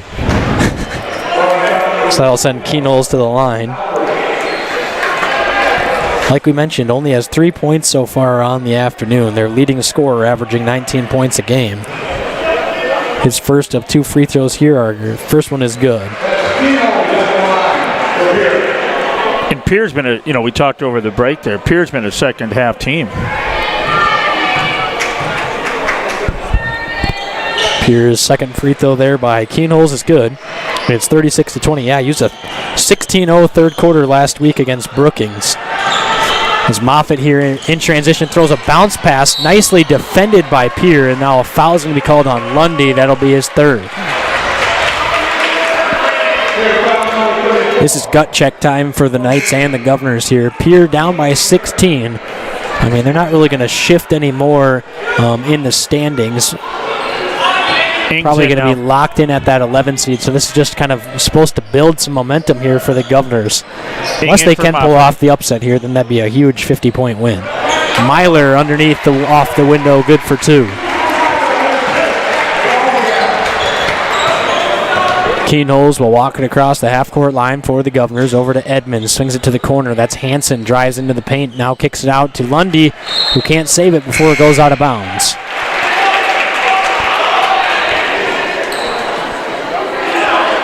Lundy comes out.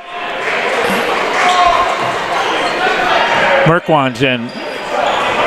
The 6'2 sophomore, Jack Merkwan, for the Governors. Myler up top to Renshaw, swings it to Arbogast. Matt over on the wing, up top to Arbogast. Arbogast dump off to Alpers. Nice kick out to the corner, frees up Eng for three, and it's good.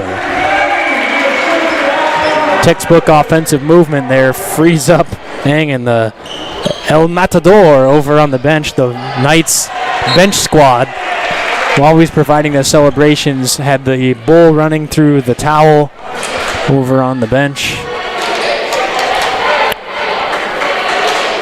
Hansen inbounds it here for the Governors, up top to Keenholz. He'll use a screen from Edmond and then hand it off to Edmond in the corner. Up top to Merkwan, who will go off the dribble, guarded by Alpers here, looking inside at Dean on the matchup with Arbogast. Now Dean in the corner with it, will step into a three, and it's good. Bennett Dean buries his third three of the evening. He's got 9 points to lead the Governors. Eng off the dribble, works it up with Alpers on the right wing. Alpers going to be double teamed here in the zone, tosses it up to Eng, swings it over to Arbogast. Alpers on the low block, cross court pass to Myler off the window. Nice job by Alpers catching it on the right block, dumping it over to Myler on the left block, over the top of the defender, off the window for two. Merkwan in the corner, wanted the three. He will take it now. Standstill three from the corner is good by Merkwan. Back-to-back threes from that corner for the Governors, and it's down to 17. Alpers with it on the wing, dribbling around now. Dumps it off to Eng. One-footed floater off the window is good for two. 45-26. Coming up on 4 minutes in the third. Merkwan over on the wing, drives baseline with Alpers, lays it off the window and gets the and one. Joe Lynch going to check into the ball game. I think he'll come in for Alpers because that's his third. So Lynch in for Alpers. And the and one there goes for Merkwan. So he'll head to the line for a chance to make his total on the evening 6.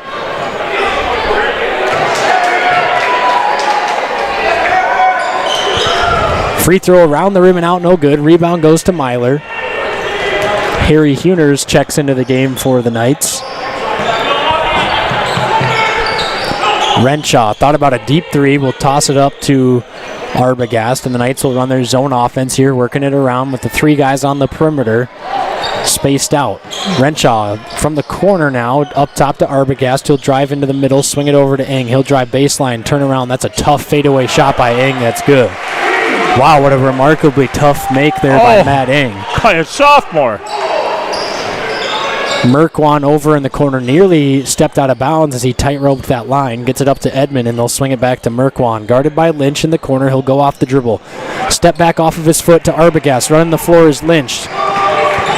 Arbogast slows it down. Now in some trouble. Has to toss it up to Renshaw. Renshaw off the dribble. Gets inside the paint, then had it ripped away by the Governors into the hands of Edmond, and he'll walk it across the half-court line now. 19-point lead for the Knights. Edmond hands off to Dean, over to Keenholz. Keenholz off the pass to Edmond. Spins into the paint, turn around off of the 1 foot. No good by Edmond. Nice defense there by Myler. Arbogast will bring it down the middle of the floor here. Crossover to Lynch on the right wing. Lynch dumps it up top to Arbogast, and the Knights will set up here in an offense. Once again, a little bit of a man defense now from the Governors.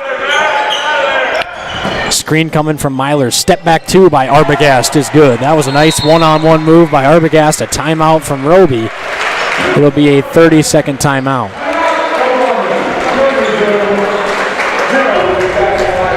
So we're going to take a break with 2:37 left in the third quarter. Knights lead 49-28. You're listening to Real Presence Radio Network. Real Presence Radio is experiencing rapid growth and has an additional opening in the Sioux Falls area for a full-time listener relations coordinator. This person will assist with spreading the word about RPR, including help with the live drives, fall banquet, major gifts, and local live shows. A qualified candidate should demonstrate excellent self-management and time management skills. If you sense a call to serve God in this capacity, please send a cover letter, your resume, and references to Brittany at realpresenceradio.com or call 877-795-0122. Welcome back to O'Gorman High School. The Governors will have the basketball for Pierre here, bringing it across the half-court line. Working it around the perimeter. Edmond has it in the corner up to Keenholz. Fadeaway two, around the rim and out, no good. However, he was fouled by Renshaw on the shot. So into the game right now for the Knights is Lynch, Huners, Myler, Moffitt, and Renshaw. And then for the Governors is Keenholz, Mayer, Merkwan, I can't see that Edmond, and I think that's Beck. Yep, Denton Beck. Okay, I'm going to do a trivia question here. I'll let after the free throw here.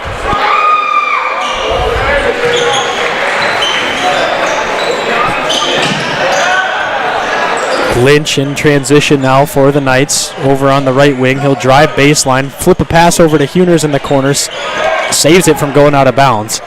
And the Knights will run an offensive set here. Renshaw off of the dribble now, looking at Myler on the low post, had it swatted away. Okay, how many State B championship games went into overtime under the two-class system? That's way before your day. How many State B championship games went into overtime under the two-class system?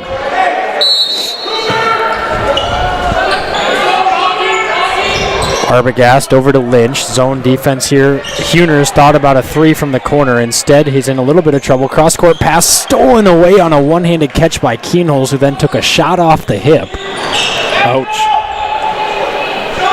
Pull-up three by Keenholz off the front of the rim. Rolls off ever so softly and falls no good. Now Moffitt in transition here. Tosses it up to Arbogast. Moffitt up top to Huners at the top of the key. Swings it over to Myler. Dump off inside to Lynch off the window for two. Joe Lynch has 6. One of the higher scoring games on the season for Joe Lynch, the defensive specialist, on the board with 6 points on senior night, then swats at it and is going to get called for the foul on the layup attempt by Denton Beck. Now remember, the three-class system started in 1985, so before that. How many State B championship games went in overtime under the old two-class system back in my day? Back in your day, was there still a one-class system? You know, that's another trivia question that's coming. Okay. Yes, it is. I honestly had no idea. Actually, they tried the two-class system, and then they went back. And they went back and then came back again. And it was black and white TV as well. Yeah. Hey. Lawrence Welk, baby, Saturday night. Two channels. Yep. Get the rabbit ears. Arbogast. Bounce pass inside to Moffitt. Nice shot attempt by Moffitt was blocked, but a foul is going to be called on Beck. I love the way they play together. They see that open and they pass, dish off for the assist. Very unselfish basketball over this stretch of games for the Knights, which is the most impressive and exciting part. Moffitt's free throw around the rim, no good. Into the game is Costello for Myler. And you have to admit, back in December, it wasn't that way. No. Shea is going to check in as well. Moffitt free throw, rolls around the rim and out. Moffitt struggling a little bit tonight with only 2 points on the board. Up top with Merkwan.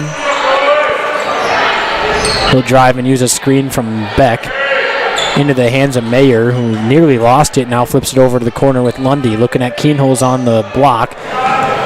13 on the shot clock. Keenholz off the dribble now. Tosses it up top to Merkwan. 8 seconds on the shot clock. He'll drive baseline off of Huners and then free up Keenholz. Tough fadeaway elbow jumper, no good. Rebound inside by Beck. Had it blocked from behind by Lynch, and now a rebound goes to Arbogast up top to Lynch. Lynch will drive into the free throw line area, then fire a pass that got stolen into the hands of Keenholz. Quick pass, too strong for Merkwan. However, he still regained control of it. Merkwan, I mean, that was a No offense to that young man, but that was a bad possession there. Had a wide open Mayer on the wing and then took it one-on-one and airballed the shot by about 2 feet. Any answers on there yet, Brett? None? Oh, come on, folks. Arbogast to Lynch to Shea. Wraparound pass to Costello. Wide open underneath. Too strong on the shot attempt. Gets his own rebound. Goes up and gets fouled. John Costello, the 6'5 sophomore.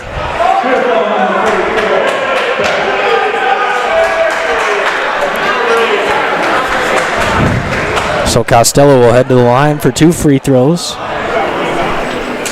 First one on the way is good. Costello is a 40% free throw shooter on the season.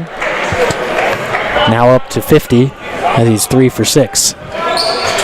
Make that 3 for 7 after he misses that one. 2 seconds left, 1 second left. Half court heave by Keenholz. Off the front of the iron, no good. That'll do it from the third quarter here at O'Gorman High School. Knights lead 52 to 29 over the Pierre Governors. Stay tuned for the fourth quarter and the wrap-up of Senior Day on Real Presence Radio Network. Looking for Catholic gifts and books for the upcoming sacraments? Crossroads in Sioux Falls has both Catholic gifts and books that can be used for confirmation, First Communion, and the Easter season. From rosaries and medals to Bibles and devotionals, Crossroads is here to help their customers with gift-giving needs. Crossroads is located at 41st and Grange next to Camille's. Crossroads, books, gifts, music. Canfield Business Interiors in Sioux Falls, South Dakota provides healthier, safer, smarter design solutions for your workplace. They make space better by creating inspirational experiences to improve your organizational performance. For more information, you can find us online at canfieldco.com. Canfield, making space better. Canfield Business Interiors supports the Sioux Falls Catholic school system and wishes all O'Gorman students and student athletes good luck this year. Welcome back to O'Gorman for the final quarter regulation. Knights on top 52-29 for senior afternoon here at O'Gorman High School. So on to the fourth quarter here. Dump inside to Edmond, toss to Keenholz, lays it in off the rim for 2.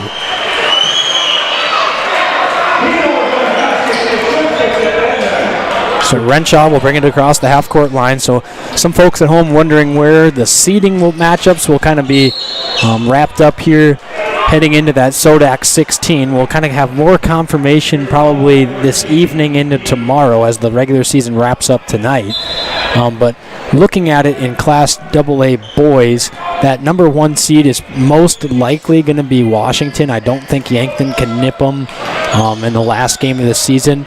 Renshaw in the wing now. I'll get back to that in a second as Moffitt over to Renshaw in the corner now. Renshaw three-pointer off the front of the rim, no good. Rebound by Dean. Yankton will have that 2 seed at 16-3 right now and well ahead in power points over that 3 spot, which will be Roosevelt. He was on the pass there as the foul is going to be called on Shea. Nope, Alpers. That'll be his 4th. Oh. So Roosevelt will most likely have that 3 spot unless Harrisburg can get a victory, which could propel Harrisburg into that 3 spot. Only about a .05 difference in seed points between those two teams. Although Harrisburg is playing the worst team in AA right now, or the 16-seeded team in Brookings. So it won't be I think it's going to be a 41-point win, but it'll interesting to see if they will pass up Roosevelt, who could lose tonight. But Harrisburg took Lincoln to overtime last night. Yep. So it's not given. Renshaw off the dribble up top to Moffitt. Moffitt now off the dribble into the paint. Tough dump off inside to Myler. Easy layup off the window for 2. Then comes the slot where O'Gorman will be at with that 5 seed. Most likely will stay at the 5. Possibly could move up to the 4 if Harrisburg drops the game. Or if Roosevelt was to lose as well, O'Gorman could possibly jump them. No guarantees there. But O'Gorman should feel safe and sound at that 5 spot because Brandon is a whole 0.5 seed points behind O'Gorman for that next spot. So it'll be O'Gorman most likely locked in at the 5 with the possibility of moving up to the 4, which would give them the opportunity to either play Pierre or Lincoln again. They would be playing Lincoln right now if the Sodak 16 started this weekend, or it started today, they'd be playing Lincoln. If O'Gorman happens to move up to that 4 spot, they're going to be playing Pierre right again here next Saturday. So the last 2 teams they've played, or the last 2 of the 3 teams, Lincoln and Pierre, are the only 2 opponents that you really are considered looking at the possibility of Spearfish, but Spearfish I don't think has a game left, so they won't be able to move in front. So it's going to be either Lincoln or Pierre in that 5-12 or 4-13 matchup for the Knights. No look pass there from Edmond into the hands of Keenholz as he lays it in off the... Arbogast gets ready to check in for the Knights. 5:45 left. It's 53-33. Shea over on the wing up top to Moffitt. Looked inside at Myler for a second. Gets it to Shea.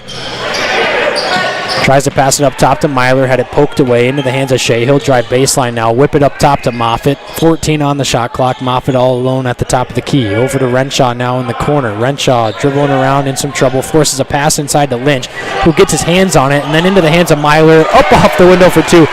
Joe Lynch stayed with it, got his long arms in there and poked it around into the hands of Myler, who got it off the window. Keenholz pull up 3 off the back of the rim, no good. Rebound goes to Myler. Eddie was 16 on the afternoon. 5 minutes to go, 53-33, or 55-33, Knights lead. Myler fouled from behind, slides into the bench, helped up by all of his teammates, all 6 of them over there. And some subs will come into the game. It's going to be Arbogast and Ing. They'll come in for Shea and Renshaw. Nope, Shea and Moffitt. And if it stays right, Sodak 16, Central is going to play Stevens, crosstown rival. With us, maybe playing Lincoln or Pierre. So, I mean, we could have a couple of crosstown rivals. Yeah, it'll be interesting for sure. As Renshaw now over on the right wing. Up top to Arbogast. Fakes the swing pass over to Ing and then tosses it over to Renshaw in the corner. He'll pump fake it, the whole defense to shift, and they'll work it around to Myler on the baseline. Tries to go baseline. They're going to say that Myler traveled. So, yeah, kind of some interesting matchups to look out for. That 6-11 matchup between Brandon and Watertown. Watertown kind of starting to heat up lately. We'll see how that goes. But Mitchell and Aberdeen Central could be a really good one in the 7-10. And then both Rapid schools at 8-9 would be interesting to see as well. Pass flies out of bounds. But the more exciting matchups to me are the possibilities of those opening rounds of the state tournament if all of those top seeds win. O'Gorman-Harrisburg, that 4-5 could be the first matchup. Washington and Rapid City Central. Mitchell and Yankton and Brandon and Roosevelt. I mean, if the top 8 teams win, those are all going to be tough matchups for each team. And there's backdoor pass by Lundy to Hansen was no good on the short follow-up. Every coach will tell you they don't want to play the same team the third time. Yeah, the third time is the toughest. Yes. Renshaw up to Arbogast. Arbogast with it at the top of the key, goes off the dribble, works it over to the perimeter. Huner's checking in for the Knights. Eng with it, dump inside to Myler, up off the window, and one for Eddie Myler. 57-33 now, Knights lead. Count the basket on the shot there. Myler will head to the line, chance to get his point total to 17 on the, or excuse me, point total to 19 on the night. Huners comes in, Shea comes in for Ing and Renshaw. 4 minutes to go here, 57-33. Myler's going to chance to make it in one here. Free throw by Myler is good. Bottom of the well for Myler, and it's 58-33. Myler leads all scorers with 19. Over on the wing now, Hansen thought about a 3, swings it to Dean. Standstill 3 from Dean is good. Dean is a spot-up three-point shooter for the Governors. He's got 4 threes to give him 12 on the night. Bennett Dean has launched 68 threes on the season. Lynch turns over and had it swatted out of his hands, and then an inerrant pass in transition for the Governors gives the Knights another possession as Arbogast played defensive back there and intercepted it around the half-court line.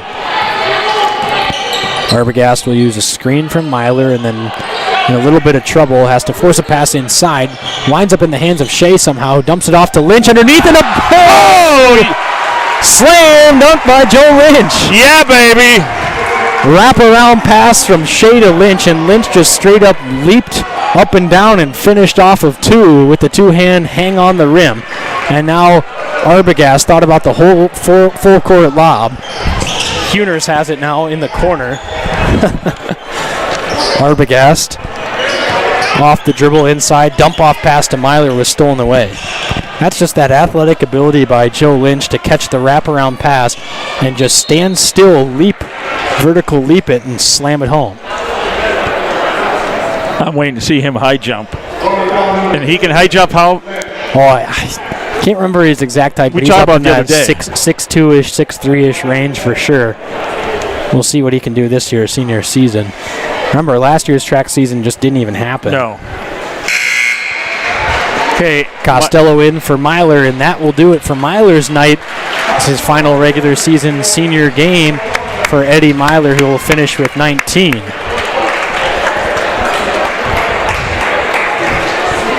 Whose collector pick was he today? Oh, damn. Hey, I get 2 a season right. Lynch here in transition to Huners. Pump fake by Huners off the window. Oh! Almost got the N1 to fall, and he'll head to the line for 2 free throws. Look at that. Reese comes up and gives him a high five. He's like, come on. Nice pump fake by Huners to get the defender off his feet. Just couldn't get the layup to finish there as he was fouled, and it rolled around the rim no good. So Huners steps up to the line. 2 free throws on the way. First one, bottom of the well. Hey, Harry's at 100%. His first free throw attempt of the year. Need to get Shea a bucket here, and then I believe all of the seniors will have scored. Huners' second free throw is good as well. So Huners 2 for 2 at the line. Mayer will bring it across half court for the Governors. Swing it over to, that's Krieger in for Pierre now. Krieger, the 5'11 sophomore, in for the Governors. Three-pointer from the wing by Hansen, no good. Rebound goes into the hands of Shea. Shea to Arbogast, and Arbogast will dribble across half court, slowing it down. 2 minutes to go here. Shea to Costello, over to Arbogast, up top to Huners. 3 from Huners, off the front of the iron, no good. Rebound goes to Edmond. And now a platoon swap coming into the game for the Knights. It's going to be the entire bench squad. The hype 'em up hype beast says some seniors will exit for their final regular season game at home as Joe Lynch, Reese Arbogast, Michael Shea, and Harry Huners will exit for the final time in the regular season in a Knights uniform. They'll have that home game in the Sodak 16 next week. So it's going to be the JV team now in for the Knights with Rad Mooney, Rush Landry, Chad Ambrose, John Costello, and Manny Struck. We're checking, I think, quarter limits.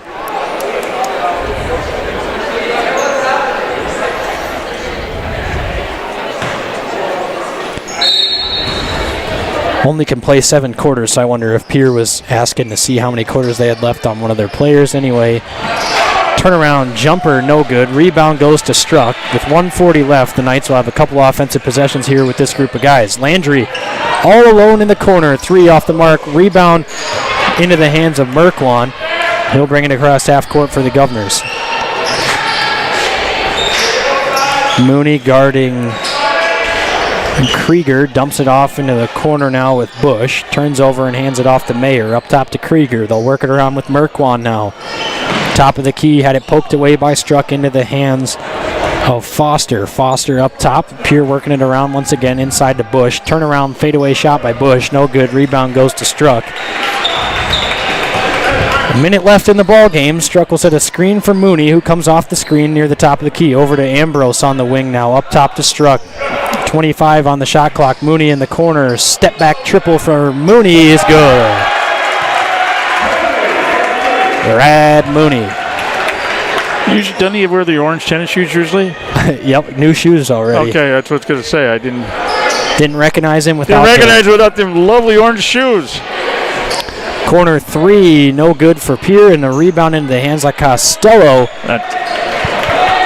And that should do it for the ball game. There's going to be 20 seconds left, so the Knights will dribble it out here. Struck will hang on to it. Top of the key, Merkwan holding his arm.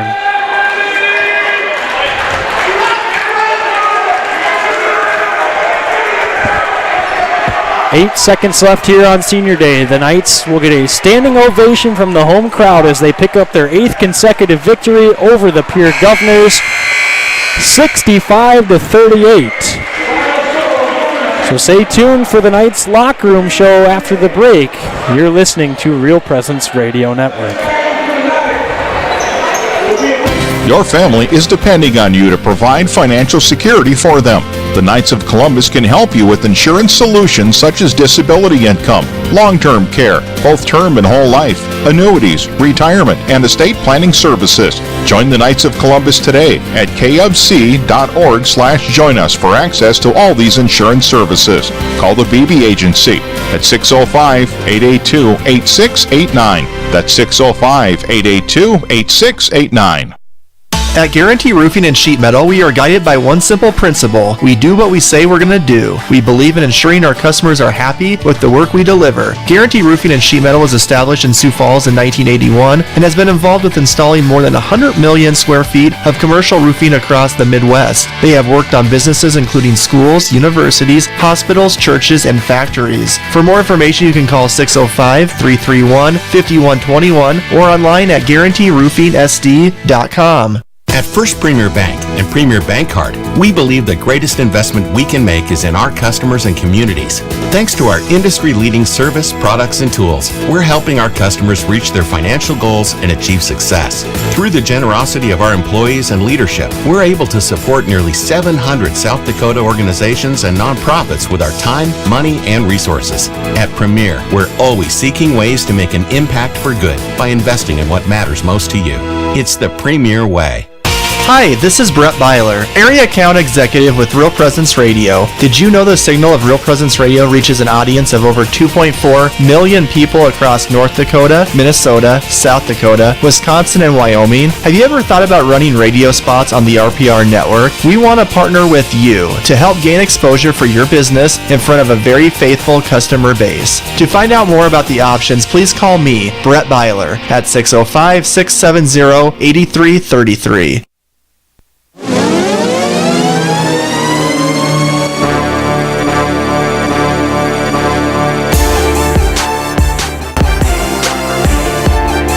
From the Real Presence Radio Network, welcome to the O'Gorman Knights Locker Room Show. Now, back to the gym. Welcome back to O'Gorman High School. The Knights just picked up a 65-38 victory over the Pierre Governors on Senior Day here at O'Gorman High School. A nice, well-rounded game by all of the seniors as well as the other players in the ball game.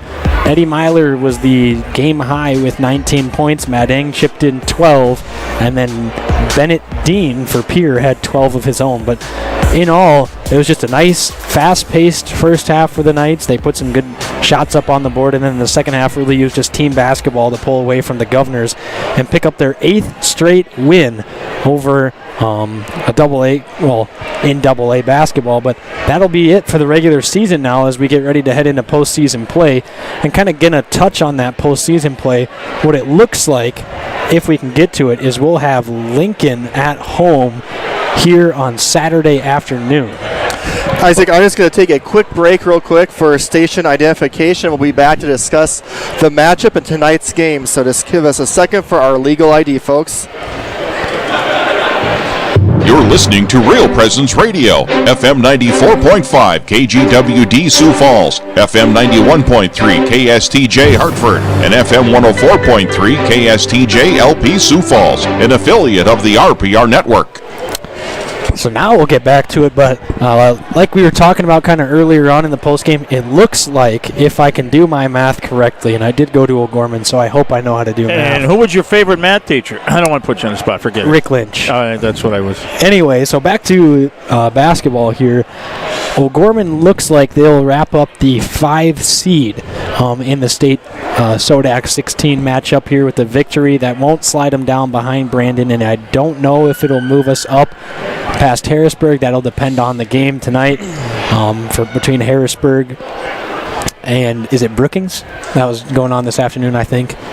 And so it looks like we'll be the 5 seed hosting Lincoln. And then over in the girls' side of things, it looks like O'Gorman has locked up that 4 spot, and it appears to be that Lincoln will wrap up that 13 spot in the girls, which would put the girls against Lincoln. So we'll have a if everything stays the way it is, we'll have a back-to-back girls-boys, girls Friday night around 6, boys Saturday afternoon around 2-ish of O'Gorman-Lincoln. Is that for sure Saturday afternoon or Saturday night? Saturday afternoon. Got the official word from Keeter today. That'll be around 2 or 3 o'clock in the afternoon. 2 or 3 o'clock. Okay. So you got Harrisburg's on top of Brookings up in Brookings, end of 3, 51-35. So we will not move past Harrisburg, and they. So we should be the 5 seed hosting Lincoln. I don't really think that Lincoln can move down unless Spearfish picks up a quad 1 win. If Lincoln can win, they could, They could possibly, it'd be tough to pass up on Watertown, who's already done on the season. Yeah, I don't think they can pass them up there. So I'm pretty sure Lincoln is deadlocked at that 12 spot. The only opportunity for us to have played someone other than Lincoln is if Pierre would have beat us tonight, this afternoon, and moved up, and then we would have just played Pierre come around next week. But that's how it goes. So we'll come back after another quick break here. Hopefully Most likely, Coach Roby will be up here. If not, we'll get to our Pizza Ranch player of the game and then our final wrap-up in the last regular season week/game of the season. So stay tuned for more on Real Presence Radio Network. Sioux Equipment Company can fix, sell, and repair gas pumps, tanks, and air compressors. They offer sales and services for lifts, signs, decals, and tank truck equipment in Sioux Falls and the surrounding areas. Sioux Equipment Company is located at 1310 East 39th Street in Sioux Falls, just off of East Benson Road. They can be reached by calling 605-334-1653. Again, that number is 605-334-1653. Being in business is not easy. Achieving profitability, doing what is right, and finding meaning are just a few of the challenges we face in today's workforce. The Catholic Men's Business Fraternity exists to help men in business be virtuous and integrated leaders. We do this by hosting monthly events that will help teach you how to take faith principles and turn them into business practices. To find out more about the Catholic Men's Business Fraternity, our events, or how to become a member, go to cmbfsf.org and begin to take your Sunday into Monday. Welcome back to O'Gorman High School. Still awaiting Coach Derek Roby of the Knights. Probably having a nice chat with the fellow seniors from the Knights basketball team. So we'll get to our Pizza Ranch player of the game this evening. And the drum roll. Yep, which we'll go to Eddie Myler, the senior forward/center with 19 points on the evening in his final game in a Knights uniform. Regular season game, anyway, here at O'Gorman High School. He finished with 19 today. Kind of an honorable mention. Shout out to Joe Lynch and Matt Ing. Joe had a good offensive game with 8. He finished with 8, including that nice baseline dunk and a really good game on the boards. And Matt Ing had 12. But our Pizza Ranch player of the game tonight is going to go to Eddie Myler. The Sioux Falls O'Gorman Knights player of the game is brought to you by Pizza Ranch and Fun Zone Arcade on 41st Street here in Sioux Falls. Pizza Ranch is a proud supporter of Bishop O'Gorman Catholic Schools and Real Presence Radio Network. So, do we want to do some scores here? Wait for Roby? What we can do, Isaac, is we'll take a 60-second break, folks, and we'll either have Coach Roby up or we'll go through the scoreboard update, and that's after the 60-second break. Stay tuned. This is Knights Basketball on Real Presence Radio. Real Presence Radio is experiencing rapid growth and has an additional opening in the Sioux Falls area for a full-time listener relations coordinator. This person will assist with spreading the word about RPR, including help with the live drives, fall banquet, major gifts, and local live shows. A qualified candidate should demonstrate excellent self-management and time management skills. If you sense a call to serve God in this capacity, please send a cover letter, your resume, and references to Brittany at realpresenceradio.com or call 877-795-0122. Real Presence Radio will be broadcasting an estimated 42 Sioux Falls O'Gorman girls and boys basketball games from the middle of December 2020 to the middle of March 2021. Tune in to the RPR network on 94.5 FM Sioux Falls, 91.3 FM Hartford, online at yourcatholicradiostation.com, and on YouTube at Real Presence Radio Sioux Falls. If your business would like to sponsor our O'Gorman basketball broadcast, contact me, Brett Byler, at 605-670-8333.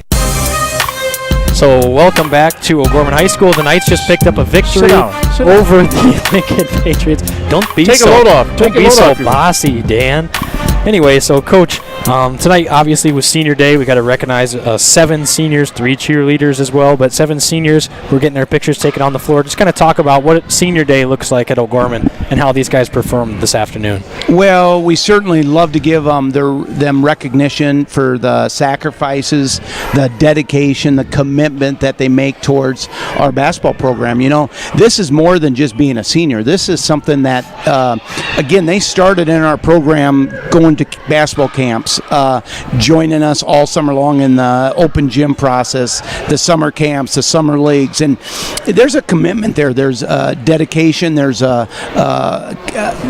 sacrifice that they have to make within other sports or maybe at home around breaks, and it's not easy to belong to a basketball program. You know, it's easy on nights like this, but it's not easy when you're committing your whole, life to it. So with that being said, it's our day. It's our chance today to recognize guys that mean so much to our basketball program. Again, that have shown us the sacrifices, the commitments, and we're just thrilled to death about these guys. They bought in all year long. They're playing unselfish basketball. They're accepting their roles. You got a couple of them that aren't playing the minutes that others are, and they're okay with that. They just want to win and be part of this group. So I'm really proud of those 7 guys. We look forward to, hopefully having a few more weeks with them here. But time will tell, I guess. Yep. So we had just talked to you about this earlier, but so you think, Roby was talking to listeners at home, that we will actually move past Harrisburg, because even though they're going to get the victory over Brookings today, that's only going to be a 41-point victory, and we're going to get 44 today against Pierre.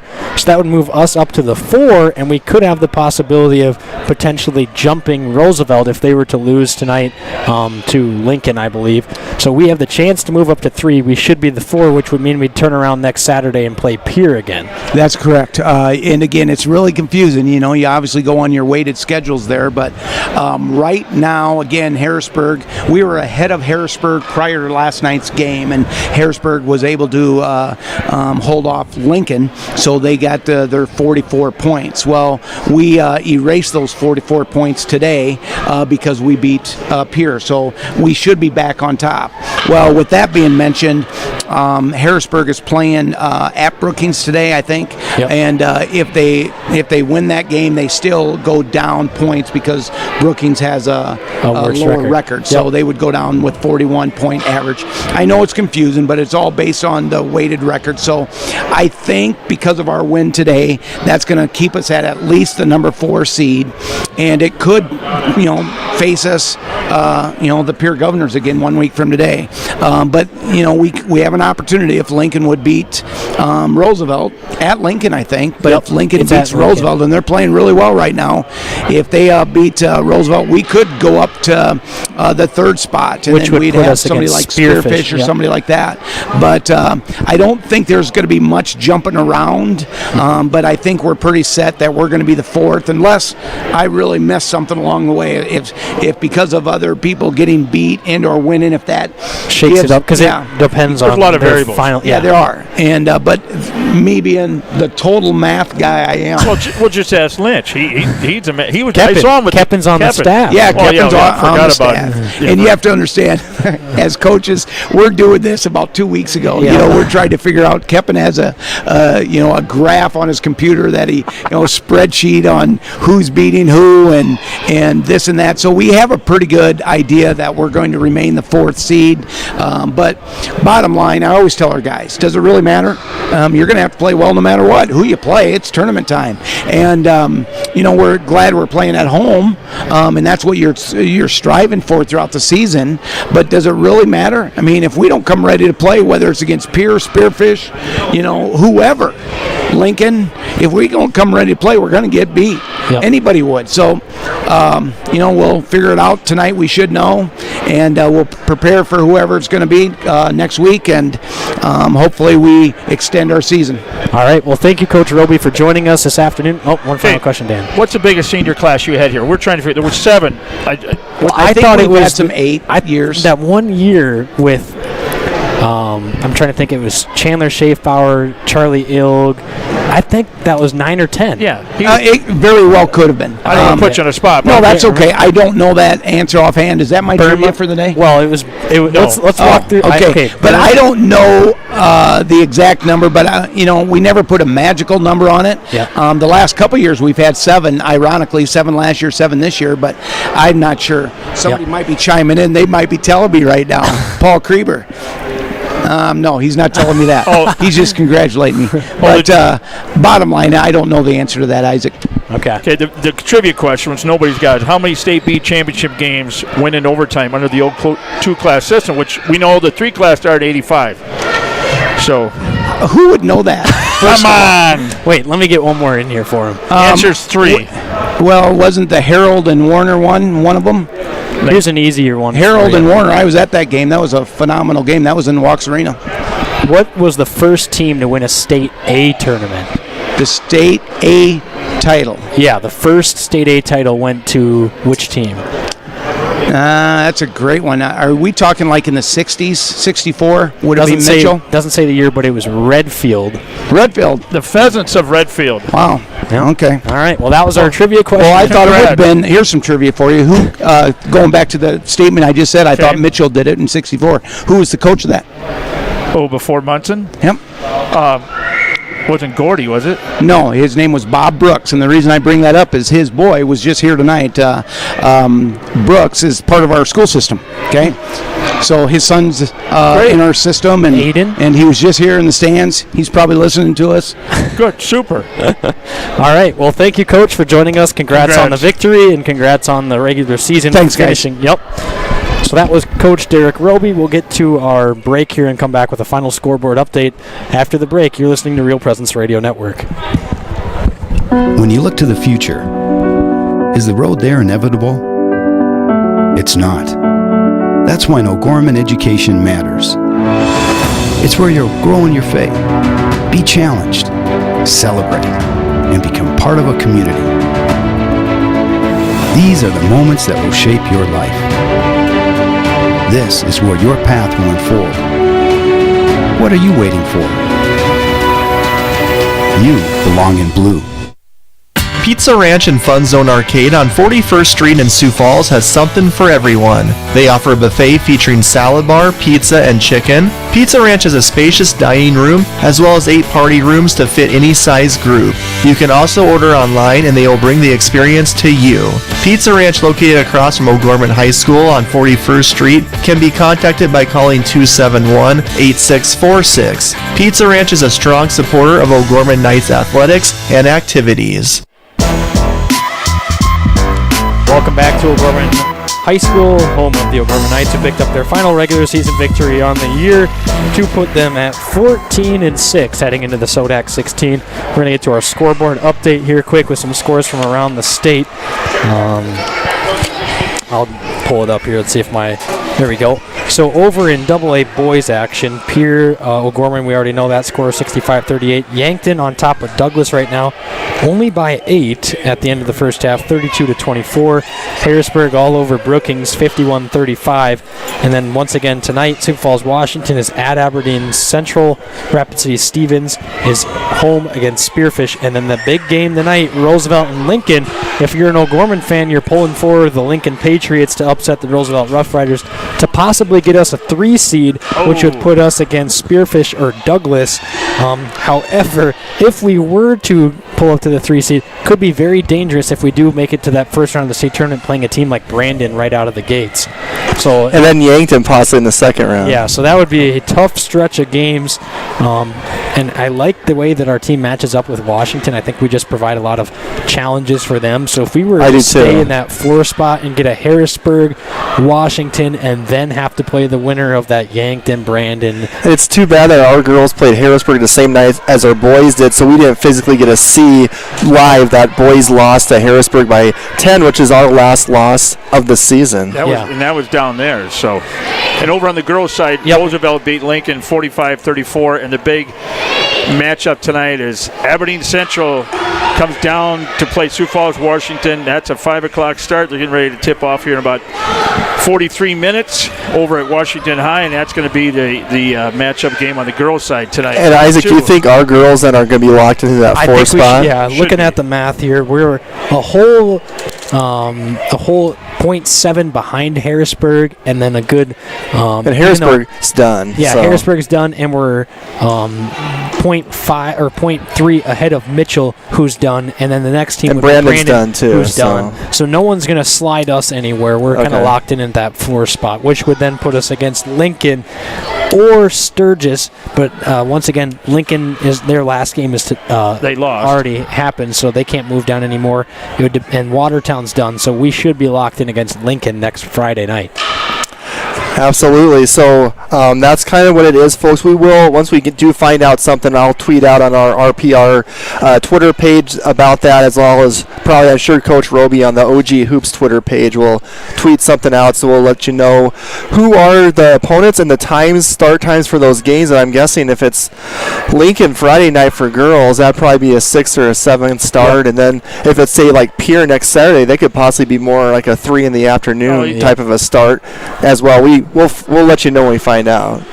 Roby or Keeter already said it'd be a 2 o'clock game. So yeah, but with Pierre now instead of Lincoln, they might push it back to 3. Kind of just depends on how the day goes anyway. Absolutely. So final thoughts, Isaac and Dan. This was our 8th straight victory and closing the regular season off in style with about a 27-point win, if my math is correct, tonight against Pierre. Yeah, it is. Double-checked it for you, but yeah, it was a Nebraska impressive win. That's exactly how you want to do it. Take care of a team like Pierre at home.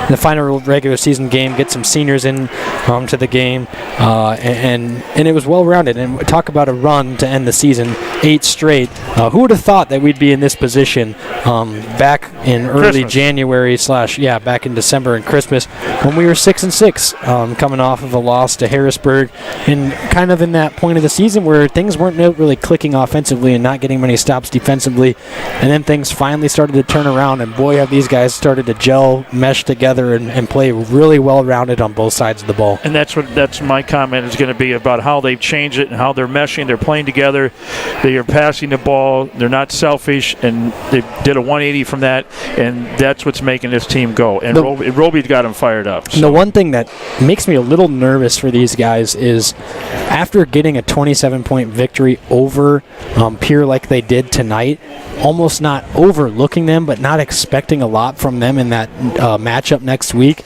on a night where Lincoln Keenholz, their star player, pretty much had a pretty dismal performance offensively from the field, and you catch him on a good night, you could be looking at, staring down a 2-3 point game in the fourth quarter. I mean, you catch him on the night that he had against Mitchell. They beat Mitchell at the Corn Palace, and he's also had 2 games this year where he scored 30 points, and he's averaging 19 a game. You consider him having more than his 10 points is what he finished with. If he's providing some offense, that's going to make us have to get on him tighter, which is going to open up some of their other shooters. I mean, Bennett Dean knocked down 4 threes tonight, but only took about 6 of them. So it's just going to be interesting to see how the Knights handle a team like Pierre, who's going to be a little bit ticked off with the way they played, and knowing that they have a chance to upend the Knights and get into the postseason state tournament. It'll just be interesting to see how that goes. Yeah, I was just really impressed with the way O'Gorman guarded tonight, especially against Keenholz. Renshaw was tremendous, but just the help defense too. Obviously, basketball is like offense. It's a team game. Defense is a team game too. I mean, you got to talk, you got to communicate, you got to scrape down. There's just a lot of things that you do more than just guard your own guy, and we did a tremendous job and then limited to one shot. David Alpers and Eddie Myler, you're not going to get many offensive rebounds if those two gentlemen are in the ball game for O'Gorman, so that's another good job by the Knights tonight. I look forward to a week from today seeing the boys and their matchup for the Sodak 16, a chance to make it to state, which will be up in Rapid City this year at the Civic Center, which will actually be a week after the girls' state tournament. So our first year covering O'Gorman back in 14-15, it was girls 1 week and then the boys the next week, and then the last 5 years they've all been at the same time, which we've been blessed enough to have both the girls and boys play all the time. It's just like doing 2 games every day, running back and forth. Sometimes you're going from one arena to the next arena. Games are back to back, so I kind of like it that one weekend will just be the girls, which will be at the Pentagon, which is awesome for the girls AA teams, and then following at the Civic Center for the boys. So should be a fun couple of times. It's March Madness, guys. That's right. It is. So for Brett Byler, Isaac Struck, I'm Dan Johnson. Stay tuned on Twitter, and you'll see where the Gorman is going to be seated, and Brett will be tweeting those out when that comes up. You guys have a good evening. God bless. Go Knights.